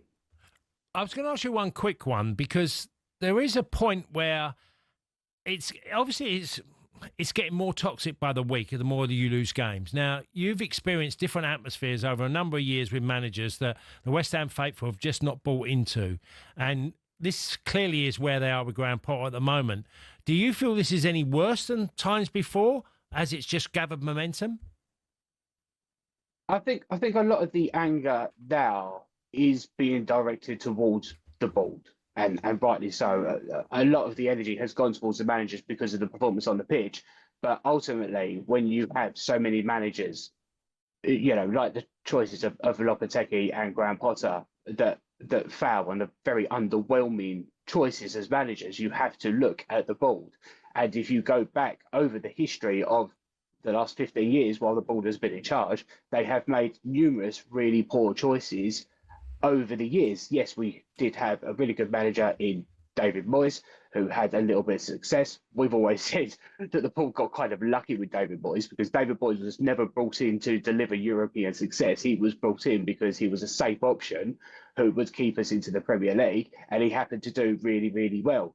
And that is just the way that we have done. You look back at Pellegrini and Bilic, and you look at the amount of money that has been spent over the years as well, and you can say, yeah, we've spent a lot of money, but how well has that money been spent? So, Alex, there's been a number of name links to West Ham for the job, if anything is to happen to Graham Potter, including Gary O'Neill, but the front runner looks like Nuno Espirito Santo. Are you wanting to stick with Potter because this is about the board, or is it time for him to go? I think at the moment it's a real struggle to get behind Potter, just because of some of obviously the results, some of the choices that he is choosing to include in the starting 11. James Ward-Prowse, for example. I love James Ward-Prowse. He works really, really hard, but he doesn't offer as much in the middle as he used to. And you heard it yesterday when we made a substitution in that second half. And he decided to keep James Ward-Prowse on the field but take Fernandes off. The crowd were absolutely fuming with that. And so I think Graham Potter's time at West Ham is coming to an end because the fans have just turned on him. Now, when you look at other managers and you look at someone like Nuno, we see Nuno as another safe option, someone who's going to come in, he'll secure us defensively, he'll keep us in the league. And historically, managers like that do tend to work under the current ownership. So he probably would be a good choice, but is he the choice for the long term? We're not entirely sure. So who would you want? Or do you think on behalf of the West Ham faithful that you'd say would go down really well at your club? It's really difficult to say at the moment because while we can have a look at some young managers with a lot of ambition, a lot of promise for the future, like you mentioned someone like Kieran McKenna, for example. Under the current ownership, managers like that don't tend to work because they have a certain ideology, they have a certain way that they like to play. We have a look at Graham Potter. He likes to bring in those younger players and to try and build a team to work for the future. But when you look at our ownership, they see those kind of transfers, those younger ones, as a little bit riskier.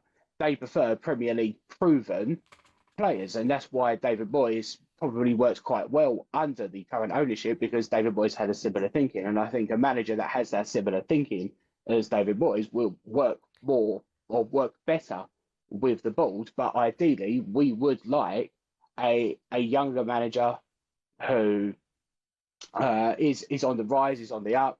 Go on then, name him. Very, very progressive. Name him. Sorry? Name him. Is it Kieran McKenna? It's a tough one. Give me a name. Okay, fair enough. I love Iriola personally, but he's not going to leave Bournemouth, is he? Okay. Alex, thank you so much for coming on this morning and speaking your thoughts on West Alex. Ham. By the way, you can get Alex on TikTok at West Ham Fan 86.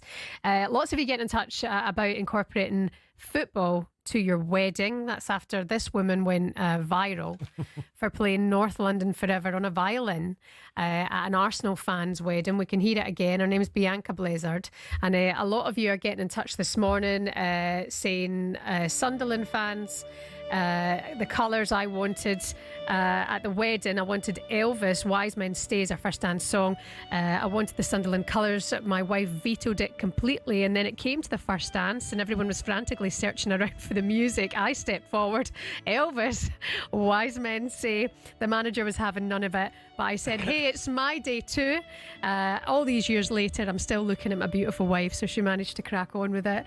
Good morning to John and Shipley. He said, I'm a Bradford fan. My wife supports Spurs. At our wedding reception, we named all the tables after footballers from the clubs that we support. Oh, brilliant. Good That's idea. quite a nice thing to do. Happily married for 19 years. I recognise as well. quite a lot of Spurs ones. I'm not sure so many Bradford players. Yeah, no, well, yeah. But they were on the wedding table, that's for sure. You can let us know your thoughts on this. Incorporating weddings and your football to your wedding as well. 8:10:89. This is the Weekend Sports Breakfast here on talkSPORT.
It's such a poor decision. Yeah, I think he's just made a bad decision in that instance. But what does it take to get to the very top of football refereeing? Every referee starts with their county FA. It's a simple training course and you can take it as soon as you hit your 14th birthday. Once you've done that, you have to go through at least 11 hours of face-to-face training. You'll then graduate as a level 7 official, which means you can take charge of county level games. But hold your horses. There's still a long way to go to get to the Premier League. Your next step is to spend a year each at levels 6, 5 and 4.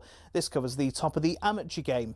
Only at level 3 do you start doing Northern Counties or Isthmian League level games, for example. If you've done this all quickly, you can reach level 2 and ref your first National League match after, I don't know, 6 years? After getting enough experience at that level, you can apply to be a referee in the EFL. There's an interview, people watching you do games, and then, if the EFL are happy, you'll be granted a Level 1 licence to ref in games in League 2 and above. Now, they don't just say on you go to the Premier League, you have to work your way up through the divisions. Only after years of hard work and refereeing on cold Tuesday nights in Stoke can you be considered to do matches in some of Europe's very best stadiums. Now, who was the youngest to reach the very top? It was actually Michael Oliver. He reffed his first Premier League match in 2010 at the tender age of just 25. So if you want to follow in his footsteps, crack on. It'll only take you roughly a decade, thousands of hours of work and an incredibly thick skin. In total, there are 37,000 registered referees across England, but the PGMOL has only deemed 21 good enough for the top flight. That means there's not even a 1 in 1,000 chance you'll even make it in. Obviously, referees can make mistakes, but when you think about it, having a go at them is kind of like slating a brain surgeon.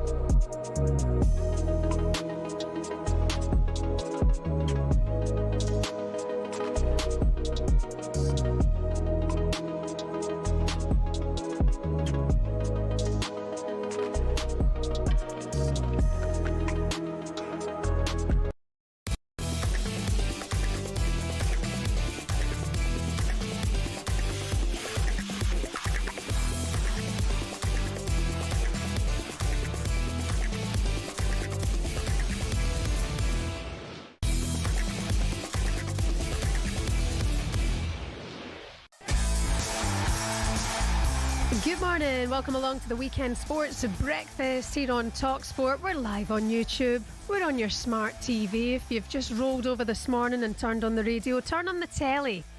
Cascarino is looking a full 10 out of 10. Morning. Good morning. Take that as a real good compliment for me. Yeah, 10 out of 10. You can say it back. Oh yeah, you're a 10. Yeah, you didn't mean that at all. 20. How dare you? What you're waking up to this morning here on talkSPORT, we've been chatting about West Ham after yet another poor performance. It's Potter under pressure. West Ham 1, Crystal Palace 2, so 3 straight defeats at home, and with Everton and Arsenal to come, you have to say that Graham Potter is probably now fighting to save his job here. What happens next? West Ham fans 03717 223344. Elsewhere yesterday, Manchester United picked up a huge 3 points at home to Chelsea. What a game of football. The rain has not stopped. The pitch was sticky. It was so hard. They did push for the equaliser, Chelsea, but unfortunately the Blues go away with nothing. It's finished at Old Trafford. Manchester United 2, Chelsea 1. What's the plan this afternoon? A massive day of football action, including Arsenal versus Manchester City, 4:30. Pep is looking forward to it. What a team in every department.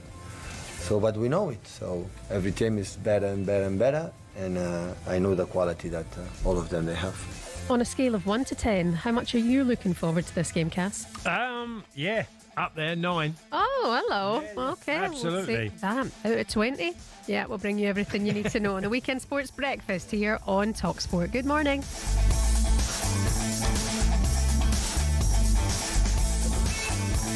Right, if you missed it, let's get stuck right in about here's what happened on a brilliant day in the Premier League yesterday. Cities like this need games like this. In towards the right, Ekatike through the legs of the goalkeeper, and he scores. Of course he does. Liverpool beat Everton at Anfield for the 5th time in a row. West Ham 1, Crystal Palace 2, and wow, what a goal from Tyreek Mitchell. Burnley 1, Nottingham Forest 1. I've just been singing his praises, but Alexander Zinchenko has scored an unfortunate own goal. It's Wolves 1, Leeds 3. Remember, Wolves were ahead early in this game, but Leeds have been running riot since then. You said there was going to be another goal. It's just hit the back of the net. It's all square, Alex Crook. Just call me Mystic Crookie. 2-0 down after 31 minutes. Spurs, well, they've still got time to go on and win this. Brighton 2, Tottenham 2. It is a red card and it's gone to Robert Sanchez, the Chelsea goalkeeper. 10v10 now. Manchester United 2, Chelsea 0. What a game of football. The Blues go away with nothing. It's finished at Old Trafford. Manchester United 2, Chelsea 1. And we will finish it on the banks of the Thames. 2 West London clubs. Sessegnon forward to cross, and it's a looping header, an own goal by Pinnock. Fulham are the cream of the crop in West London. Fulham 3, Brentford 1. A great wee day. Big wins for Liverpool. Also for Crystal Palace. 17 games unbeaten, Crystal Palace, Cass. I said it all along that their formation is they play it so well, and fair play to Mitchell, Tyreek Mitchell's effort. What a great strike that was.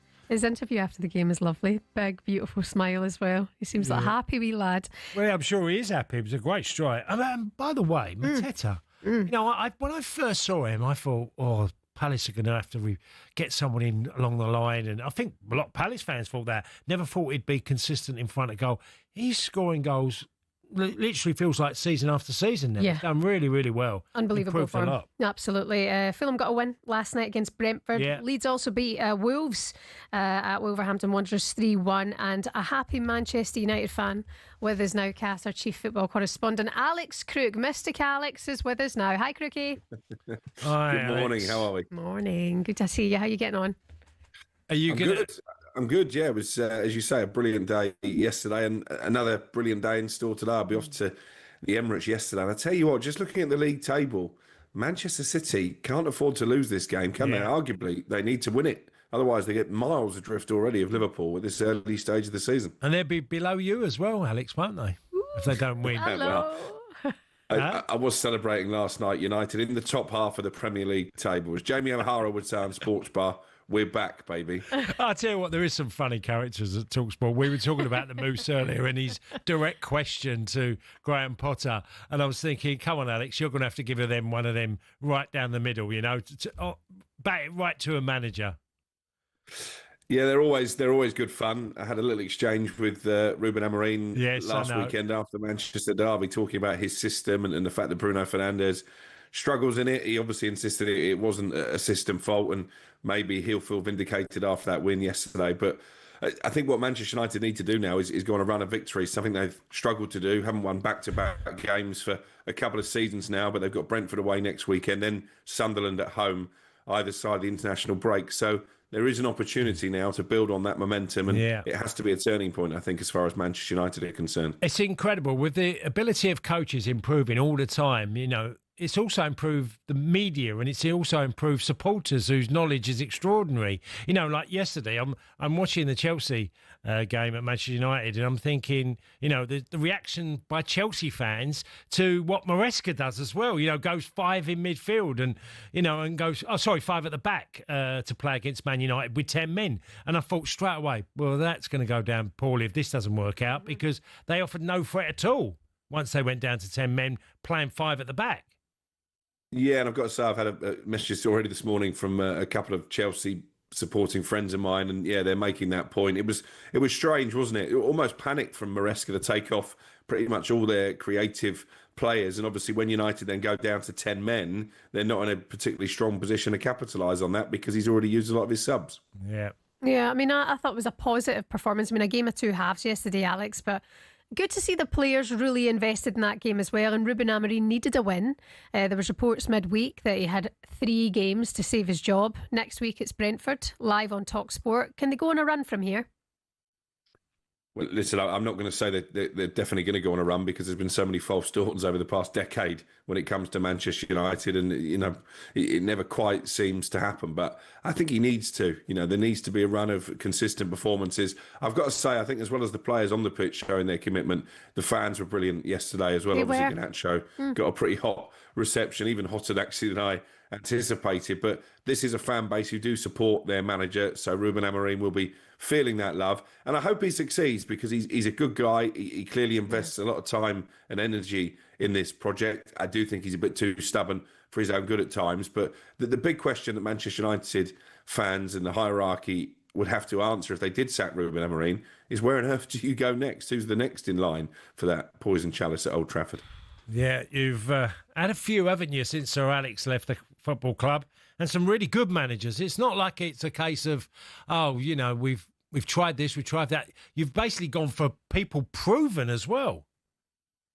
Well, they've tried a lot, haven't they, really, Cass? They've tried the proven winners, as you say, in Jose Mourinho and Louis van Gaal. They've tried the up-and-coming young managers in Eric Ten Hag and Ruben Amorim. They've gone to the club legends, you know, the likes of Ryan Giggs, Michael Carrick, and obviously on a more prolonged period, Ole Gunnar Solskjaer have all had a crack of the whip as well. They went for the new Fergie in David Moyes, and that didn't work out.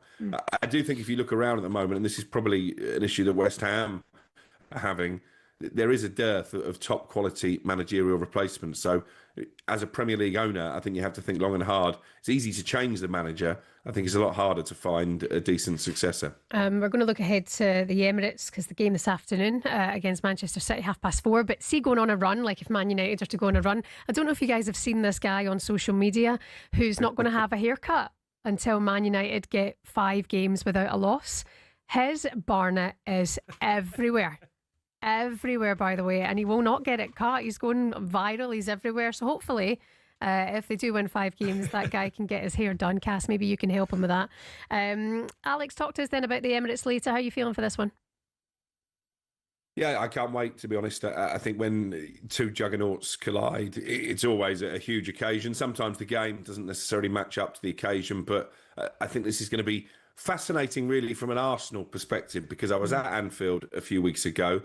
I was personally disappointed by Mikel Arteta on that day. Yes, I know it took a worldie goal to beat them, but I feel Arsenal were very negative in their tactics. I think he'd have been quite happy to come away with a 0-0, and I wonder if that cautiousness could still cost Arsenal over the course of the season. But at home against a Manchester City side, who I still don't really think we've got a proper grasp of yet. Yes, they were comfortable winners in the Manchester derby and they beat 10 men in the Champions League in midweek, but I don't think this is quite the City side of old. So I think it's a good opportunity for Arteta to get a statement result. And historically, this is a game where Arsenal have struggled. But if you look in recent years, they're going for a 3rd successive home victory. He's won 2 of his last 4 against Pep Guardiola. So the apprentice is very much turning the tables on the master. And I think if you look at the spiky comments from Guardiola pre-match talking about how much money Arsenal have spent, I think clearly you can see now that his old sidekick is starting to get under his skin. Yeah, hey, they took City apart, didn't they, at the Emirates last year? You know, they took it to them and, you know, ended up winning comfortably. So I think it will be a very physical game today. I really do. I think the technical side will probably be second place, and it'll be a real physical. Arsenal will put a lot of pressure on set pieces and make City defend, which, they've looked vulnerable at times. Yeah, they have. And actually, that was a frustration from a Manchester United perspective last weekend, because I looked at the Man City back line. I thought, well, this is a defence that are going to give you chances. And United weren't really able to exploit that. I'm intrigued to see how Victor Gyökeres does. Yeah. Because I think the accusation so far is maybe he's been a bit of a flat track bully. He scored goals against Leeds and Forest, but he's gone missing in action at Old Trafford and at Anfield. But at home, I think this is an opportunity to really announce himself on the Premier League. And where I think this will be decided actually is defensively, because there's no doubt in my mind that Arsenal are the best defensive team in Europe. They're the best out of possession team in Europe. And I think it's up to Manchester City to try and break them down. They've got Erling Haaland banging form. And of course, it's the battle of the two Scandinavians, isn't it? Gyökeres at one end and Haaland at the other. Very quickly, Crookie, before we let you go, what's the latest on Graham Potter? The report says he is massively under pressure. Any news there? Yeah, there's no question about that. We broke the news on Thursday that Slaven Bilic was a serious contender to come back to West Ham. I think that's divided opinion amongst the fans. I know that Karen Brady has held talks with Nuno Espirito Santo, but I'm not sure how desperate he would be to jump straight back into this job. And then Gary O'Neill, former Wolves and Bournemouth manager, former West Ham midfielder, is part of the conversation as well. Whether they sack Graham Potter now or they see how the game live on talkSPORT next Monday at Everton goes is debatable. What isn't debatable, I think, is that ultimately Graham Potter will lose his job, and I think West Ham have already decided that a change is needed. All right, Alex Crook, our Chief Football Correspondent. We'll hear from you later on in the Sunday session covering Arsenal against Manchester City at the Emirates. Crookie, chat to you soon. All the best. Cheers, guys. Later. So you're listening to the Weekend Breakfast here on talkSPORT. Coming up next, we'll get all of the latest odds from Coral.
morning. Welcome along to the Weekend Sports Breakfast, live for you here on talkSPORT. My name's Shebahn Aherne. Next to me, a man who's absolutely over this song is Tony Cascarino. Morning, Cass. Morning. This is Bianca Blizzard. She's a violinist. She played at a wedding recently, and the groom requested that North London Forever was played as part of the entrance to the wedding, and it went down a storm. She's gone viral all over social media, so we've been asking you this morning, how have you incorporated your team to your wedding day?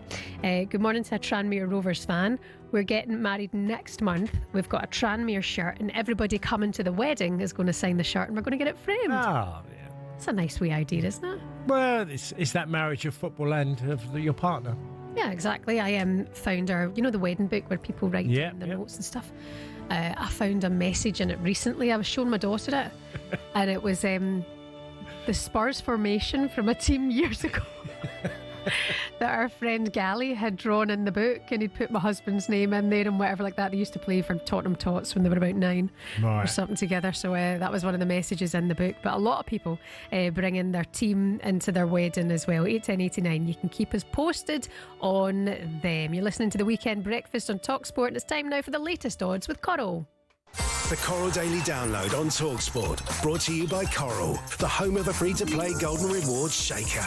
18 plus max 1 reward per player per selected Shaker day, 8 a.m. to 8 p.m. Restrictions and T's and C's apply. Gambleaware.org.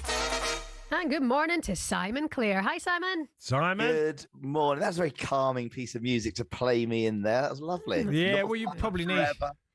Yeah, as an Arsenal fan you are, Simon. You're probably... We better start there, aren't we? And the odds, and you're going to be favourites. We are. How short? 10 to 11. I mean, apparently unbeaten in 5 against City. It's funny. It doesn't feel like that. You always feel like I still have the scars from all those batterings of years gone by against City. But 10 to 11 Arsenal, 11 to 4 the draw, 11 to 4 Man City. 9 points behind Liverpool, I think, Man City. So they do need something out of the result. I think Alex Crook was just saying that earlier. And obviously Arsenal would want to win to cement that second place and keep the chase on with Liverpool. But you never quite, there have been signs the last couple of games that City are getting back into a sort of a pep rhythm. And so this is going to be easy. I'm always nervous playing City. Haaland's 5 trying to score first. Gyökeres is 5 trying to score first. They're leading the lines for both teams. Do you have a sense of what you're expecting this afternoon, you two? Well, I said earlier, I think Arsenal will make it as physical as they can because they're good at it. They're good at intimidating, pressurising, and with technique players in this team as well. I think Madueke, who's come in and done really, really well since joining from Chelsea. Then you look at other players, Zubimendi, they've got a real lot of talented players, and it'll be how they can affect the City backline because it isn't as strong. Haaland's on tremendous form, and then Foden coming back in the last couple of weeks has been good to see because Phil Foden's a real handful as a player. Yeah. Hello, Simon, you there? I want to know what Shebahn thinks. I'm waiting for you, Shebahn. Do you know, I was just reading a good article actually about Haaland and Foden, and Haaland's now got the Robin to his Batman kind of thing. They are such a great pairing, and they have been playing so well together. I think Arsenal's corners will be important today, to be honest. And I wouldn't be surprised if it's a draw. I think there's a little bit more pressure on Pep Guardiola in this game to win than there would be on Mikel Arteta. Maybe that's miles off it. But I think Pep will be looking for a result against Arsenal, kind of swing the momentum a little bit. And as we mentioned earlier on, Simon, they can't afford to trickle down the table. Man City. That's right. It should be a good one. It should be good, and also it's almost a rarity now that Man City have the freedom of being underdogs. Do you know what I mean? It's actually quite a fun place to be, isn't it? And as you say, Foden seems. It's good to see him back. It's just the last year, he seems to have lost his way a little bit. And certainly England need him. What about Gabby Agbonola's Aston Villa? Can they score a goal? They need it, don't they? They need it, Simon. Now, look, I did find the odds. It's funny, we have so many markets actually on full matches. Punters will know this. You're trying to search for those sub-markets you want. I managed to find Aston Villa over 0.5 goals, i.e. to score 1 or more, or under 0.5 goals, score 0. Right. Okay. I'm sort of surprised given the stats. They're 2-7 to score today against Sunderland. So 5-2 not to. So even if you're an Aston Villa fan and you're getting down the dumps, you can almost have an emotional hedge of backing them not to score a goal at 5-2. It's quite a good price given they haven't scored in 4 games. So we're optimistic odds-wise. They are 6-5 to beat Sunderland away. Sunderland are 5-2 at home. It's 2-2 on the draw. But incredibly, despite Sunderland being the second favourites for relegation, if they win today, I think they go second briefly and could even, sort of stay top. So, I mean, they're in great shape.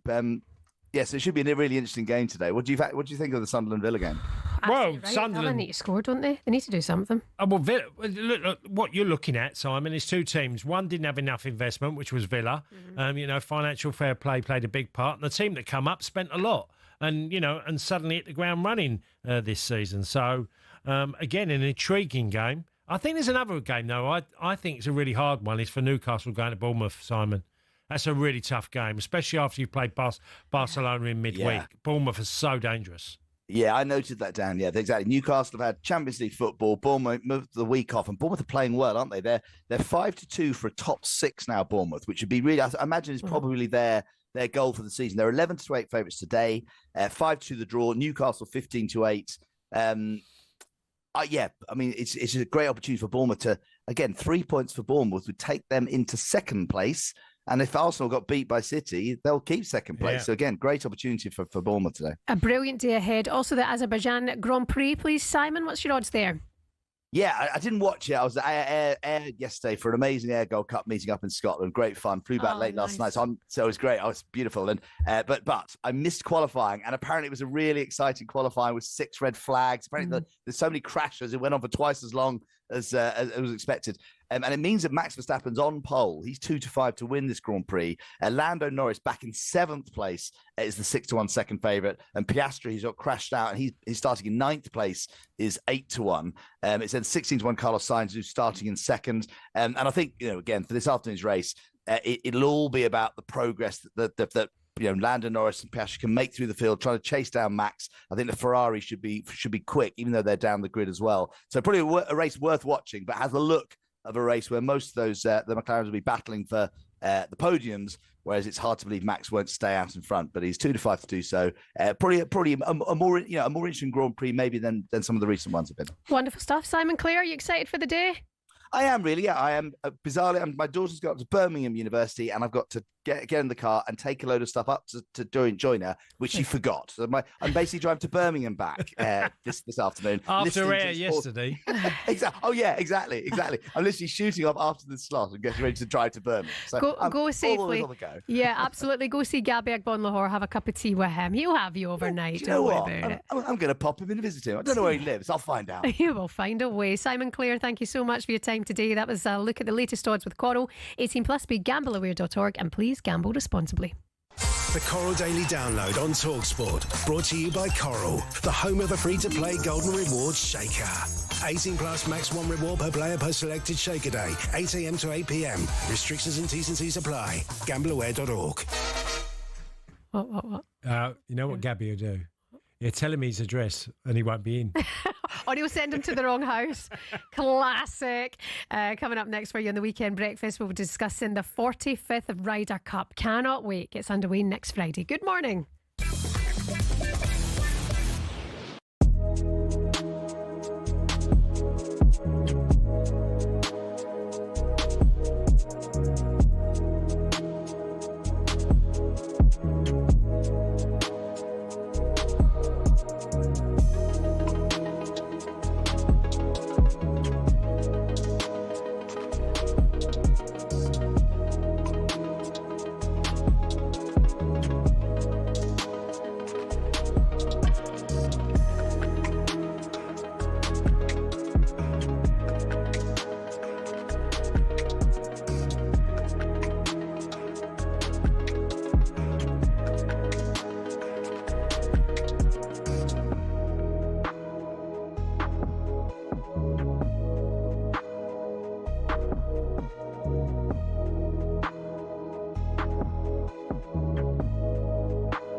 Good morning, you're listening to the Weekend Breakfast here on talkSPORT. It's Shebahn Aherne and the best poker player at talkSPORT, Tony Cascarino. You still doing bits? Yeah, I'm playing a bit. Not as much as I used to, but there's a few tournaments coming up soon, so I'll be back involved a little bit. Still doing well? This year's been okay. Not as good as previous years. It's been okay. Okay, keep us posted on that. Coming up for you here on talkSPORT today. You're in for a wee belter. To be fair, the Sunday edition here at 9 o'clock with Sean Custis and Henry Winter. Then you've got the warm-up with Max and Barry at 11 o'clock. 1:30, Sam Matterface is here to go around the grounds on Game Day Live. All of the updates from today's football world and the Azerbaijan Grand Prix as well. Troy Deeney joins Majestic on the final word from 6:30, taking all of your calls. If you're a happy fan, if you're a sad fan, you can call the guys. And then at 9 o'clock, your evening is complete with a whistle-stop tour around Europe on the Trans-Euro Express. Tonight at 9 here on talkSPORT, Trans-Europe Express. 3 hours of European football with me, Danny Kelly, and football colossus brain, Andy Brassell. All the big leagues covered and occasional discussions about obscure Albanian left-backs. Why would you go anywhere else?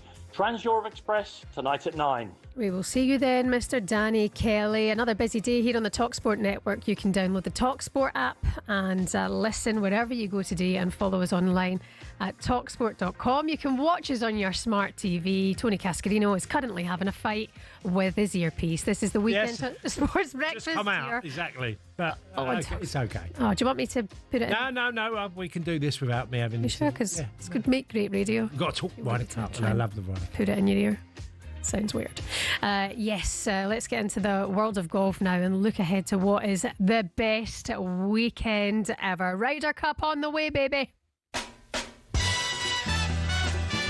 Boom, back in the middle of the golf hole, and Tommy Fleetwood, Rory McIlroy win 2-1. Europe clean sweep the foursomes 4-0. Oh, what a beautiful strike. It's danced around the green. It's just stopped dead. Billy Foster has just tapped him on the side. He has done stuff, this back nine, that nobody else in the world can do. And he has it. And Justin Rose has 12 holes of putt on 18 4-4 for us all square match. It's Team And it's sheer Donald delight. I think one of the biggest accomplishments in golf right now is winning an away Ryder Cup. And that's what we're going to do at Bethpage.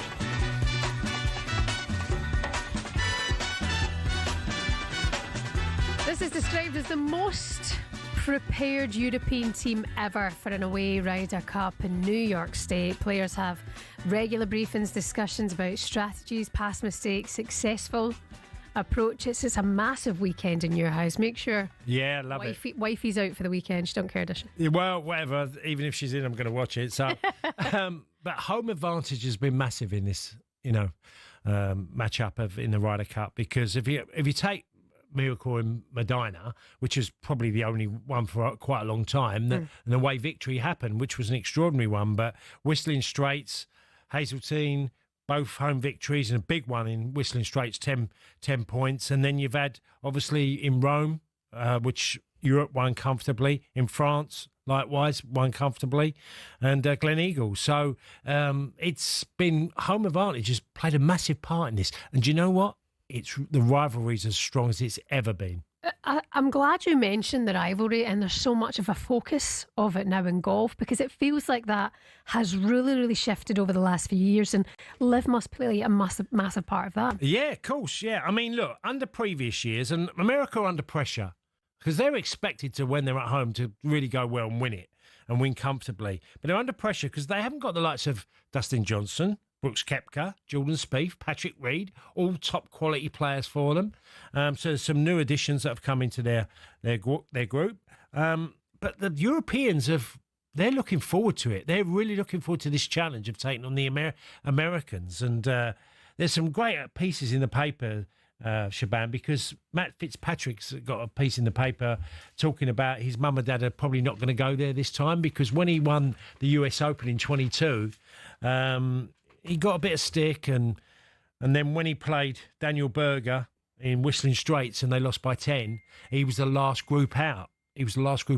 And he got a lot of stick coming in, and not a lot of nice things were said to him, and his parents witnessed it and they didn't want to go. That's the thing. I mean, in football, players are so used to that, yeah, heat and hatred that you get from fans. Not golf. And golf, it doesn't really happen, but it is changing of late. I mean, Bob McIntyre was saying the other day in an interview that if you're getting heat from the fans, and if you're getting nonsense from the players in the other team, it's because you're rattling them. It's because they have pressure on them. And I actually think it's something that Rory McIlroy will maybe soak up this time round. We saw it recently in one of the PGA tours when one of the young lads was filming him and saying something cheeky to him about his performance, and he went up, took the phone out of his hand. Yeah, some of the players have really reacted. Rory McIlroy's done it a couple of times. He's put his hand to his ear and really encouraging, and it felt like it's got a little bit toxic, and there isn't much love there. Sometimes you think it can be fake in sport, especially when you're watching boxing. So you think it's a pantomime sort of carry on. In golf, there is really, because the etiquette is the biggest part of golf, isn't it? And the etiquette line has been crossed many times on both sides. I would say probably maybe a bias more on the American side, but it's been crossed, that line, and it's clearly upset. Patrick Cantley, when there was the fallout with the caddy and with Rory, and all these things have happened. Shane Lowry gets brought into it, so it's all happened in the golf world, and that was good. That was a good thing, I think, from the sport. Yeah, but you could tell they were absolutely getting put in the back of taxis, people getting ushered out of there. Rory was losing his marbles, and for me, I think that's a huge part of why the Ryder Cup gets so much attention. It brings in that energy, the heat. It brings in there's one other thing as well. The Europeans don't get paid, and Americans do. Yeah. And Tony Jacklin was speaking about it, and he said, well, we can shove it, up, and they can keep their money, basically, because that's where the two groups are completely different. You think of it in sport terms. If you say one group gets paid and the other one doesn't, I know they get all their expenses and things like that, but the Europeans have been a team, and that's why in the latter years they've done so well, because they compete as one. And you felt like, I'll give you one stat which I think is incredible, Shebahn. A lot of people probably know it anyway. The two worst world Ryder Cup records, Tiger Woods and Phil Mickelson, number 1 and 2 in the world. Wow. Do you remember when they played together? Mm-hmm. And, you're thinking, I'm trying to think it was who the one who put them together. But anyway, it's, this has become the Ryder Cup, and there's been fantastic moments. I will stick mine in Rome was when Tommy Fleetwood on the 16th, coming in with Robbie Fowler, got a 3-wood on a par 4, and he had a really precious shot, and okay, they were winning, but he stuck it on the green, and literally he won the Ryder Cup, Tommy Fleetwood, back in Rome. Absolutely incredible. So brilliant. Do you think Team Europe are strong enough? Yes, I do. And it's not, he's gone with 11 of the previous group. So, you could say, well, he's been loyal, but a lot of them players are playing really well. John Rams obviously was world number one when he joined the Live Tour. He's come back and he's not had the success that he'd probably like, but he showed a bit of form in the BMW just recently. So, yeah, I think the Europeans are really well set up to go there and take on, which is going to be a very difficult atmosphere, but got totally the characters to go and win. The time you were talking about, Mickelson and Woods were paired twice on the first day in 2004. But who was the guy? It begins with H. I'm trying to remember his name. Who was the captain at that time? Was it the... Oh, he begins with... sorry, his surname's H, I'm sure. H. Sutton. Sutton. It was Hal Sutton. Ah. Hal Sutton was the captain, I think, at that time. It's going to be absolutely brilliant. Out in New York, another thing I think we can focus on as well is the kind of Irish and kind of British contingent that are in New York who will be making sure they do everything to be the loudest, to almost try and overpower the Americans in terms of a fan base. Yeah, well, they will be, because like you're saying, there has been great support for the European team when they've gone to America. There's been great support when people have just got tickets managed whatever way. But it will be great. And I'm glad that we'll be all over it next weekend, because I can't wait for the Ryder Cup to start. It's a fantastic competition. And, look, America dominated. In the 70s, it was one way. It was all America, America, America. And it changed in the 80s. But after that, it sort of grew into being a real top competition between the Europeans and the Americans. A very, very strong side. Cass mentions he thinks they're good enough Europe to beat the USA. Rory McIlroy, Bob McIntyre, Tommy Fleetwood, Justin Rose, Rasmus Højgaard. A lot of them have won this year. Yeah, no, they're all in very, very good form. Shane Lowry, I mean, you can't take it away from him. He's consistently up there. Yes, maybe not winning, but he's always there and thereabouts, and it's characters like that.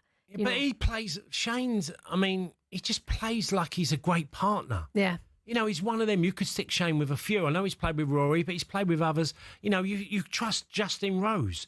Justin Rose is that sort of player. He's so dogged that he never feels like he'll be beaten. And they had that when they had Poulter and Westwood and others. But I just feel this group has still got that core of real tough characters, also playing great golf. Yeah, absolutely. We're all going to be mad into it. The Ryder Cup underway next week. We're going to have all of the updates from New York here on talkSPORT. For a full preview of the Ryder Cup, you can listen to the talkSPORT Daily podcast. We've got a special episode coming out for you tomorrow. You can listen on your commute to work, if you're heading out and about, if you're going on a run. You can download the talkSPORT app and you can get the daily podcast there to keep across everything from the Ryder Cup. You're listening to Weekend Breakfast here on talkSPORT.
Good morning. Welcome along to the Weekend Sports Breakfast here on talkSPORT. Shebahn Aherne alongside former Millwall and Chelsea striker Tony Cascarino. Tributes have been paid this morning to former Liverpool women's manager Matt Beard, who's tragically passed away at the age of 47. The women's football community absolutely shattered by this news that came out late last night. He looked after West Ham. He looked after Millwall, Cass, your team for a while. A very loved man, and a huge hole in the community being left now that he's no longer with us. Exactly, yeah, and you captured it brilliantly earlier, Shebahn. Obviously, you got very emotional about it. Yeah. And I understand that because you've got a sister who had he'd been involved work-wise. He really helped her. You know, exactly. When she needed the help, Matt Beard gave her the help. And not just her. So many got the opportunity through Matt Beard. He made sure he gave others that chance, and he put other people's first, and maybe over his own feelings. And it's just tragic. Absolutely tragic. I can't believe he's gone. No. Look, I've been lucky enough to have people like that in my life, especially football related, that are there for you, help you, drive you, motivate you, help you when you're down, pick you up, all them sort of things. So special people. And forever in the world of women's football, thinking of Matt Beard's family, his wife and his children this morning. In other news, the 69th edition of the Ballon d'Or Awards ceremony will take place at the Théâtre du Châtelet in Paris. Favourite for the men's award, Cass? Who do you think it's going to be? The Ballon d'Or this year? Yamil, maybe. Yamil. We've got PSG as a PSG player. Oh, yeah. PSG. I mean, I like a Hakimi. I think he's been extraordinary for PSG. Excuse me. Could be Dembele. But there's a few because Dembele's the favourite, isn't he? Yeah. He's a definite favourite for that. And also Ellie Khaldoon scored 2 tries in her comeback as England beat France 35-17 to book their place in a 7th successive Women's Rugby World Cup final. Outstanding stuff. We can hear more from this now with talkSPORT's rugby correspondent Alfie Reynolds. England are into the World Cup final, but their semi-final victory over France by some distance was the toughest test of this home World Cup so far. But the best sides win when not at their best, and that's exactly what John Mitchell's side did against the French. They were on the back foot for much of the game. They had to get through a lot of defensive work. Ultimately, France will rue the fact that they couldn't make more of the territory and possession that they had. England scoring 5 tries, the reigning World Player of the Year, Ellie Khaldoon, with 2 of them. So on to Twickenham, a sellout, 82,000 next weekend, where they will meet Canada as the Red Roses aim for a piece of history. 82,000 sellout. Unbelievable. I think they'll win it. Yeah. Got to be the Red Roses. Got to be. You know more than me on this one. Well, Canada shocked New Zealand, didn't they? Right. New Zealand were the favourites to go on and maybe beat England in the competition. So through to the final against Canada, it's going to be absolutely outstanding. Good luck to the Red Roses. Absolutely. Yeah. Good luck, England. Don't see that often. But good luck to you. With gritted teeth. No, seriously, it's absolutely brilliant. By the way, we were just talking about the Ryder Cup next weekend. All the updates coming for you here on talkSPORT from New York. And if you love your golf, Jamie makes me watch golf YouTube now. YouTube on golf. There's these guys, 4 brothers. He cannot turn them off. He's absolutely obsessed with these 4 brothers. And we've now got a golf channel here on talkSPORT. talkSPORT Golf on YouTube. Go there, like and subscribe. It's Jamie O'Hara going head to head with his old gaffer, Dean Saunders. Here we go.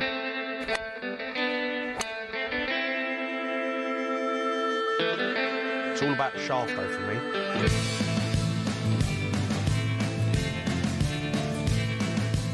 Well, the best way to describe it's the best shop you've ever been in your life. And it is. Drive for show, putt for dough.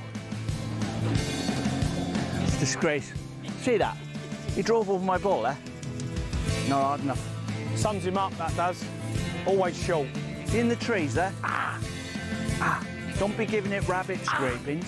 So I'm just going to hit this up the right with a bit of Dennis Law, and it'll go something like this. Thank you. Yeah, right. It's up the middle. That's right. Brilliant. You need to go Bit of Dennis Law. It's so funny. like and subscribe at talkSPORT Golf YouTube channel. We need to get you on that. You'd whoop Jamie O'Hara. No, I wouldn't. Jamie's way better than me. I don't play often enough. Apparently Jamie's scratched. Dean Saunders said the other day that he'll play off 3. Right. To try and get a little advantage. I don't know if that's true, Jamie O'Hara. I don't want to throw I'm you nowhere right near that level. They're too. That's way too good. Go on. You never know. I played for a bit of fun, but yeah. I just makes you laugh, Dean, on the course. He's exactly the same as he is on the radio station. He's just literally talking jokes all the way up. The whole way around. talkSPORT Golf YouTube channel. And don't forget Ryder Cup. All of the updates for you here on talkSPORT as it starts next Friday. Cass, a couple of other the results from yesterday's game we need to touch on.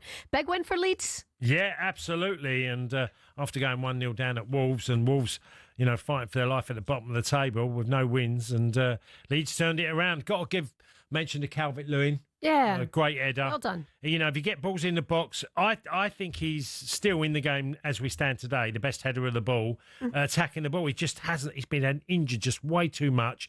That was his first goal since January this year when he was at Everton, when they played Spurs. And Calvert-Lewin has got an amazing leap on him, getting headed goals. Hopefully he can find a place at Leeds to settle and get goals. And also the goal by Statch. Yeah. What a strike. Absolute worldie. Literally midfielder getting Anton Stack. But what a strike by him. No win for Ange, but a point. Step in the right direction at Forest. Well, yeah, it wants something on the board, because obviously they've had back-to-back defeats, and he'll want something there. Yeah, absolutely. Okay, it's time now for this. The court is in session. The Court of Authority on Sport, CAS. Now, imagine the unimaginable. Objection. We've been talking about Paul Pogba. Order in court. Sorry, my mic just went down. CAS, the Court of Authority on Sport, the definitive answer on sport's biggest debates and some pointless discussions too. Yeah, more pointless than anything. Court of Arbitration for Sport is CAS. Right. We've got our own CAS of talkSPORT. My nickname's Cass as well. Have I ever told you that? I get called Cass. What's the link? I'll tell you, it's really boring. Really we both get called Cass. Right, okay.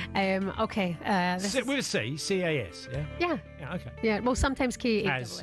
Cass. No, I'm Cass. You're Cass. Okay. Cass. Cass for life.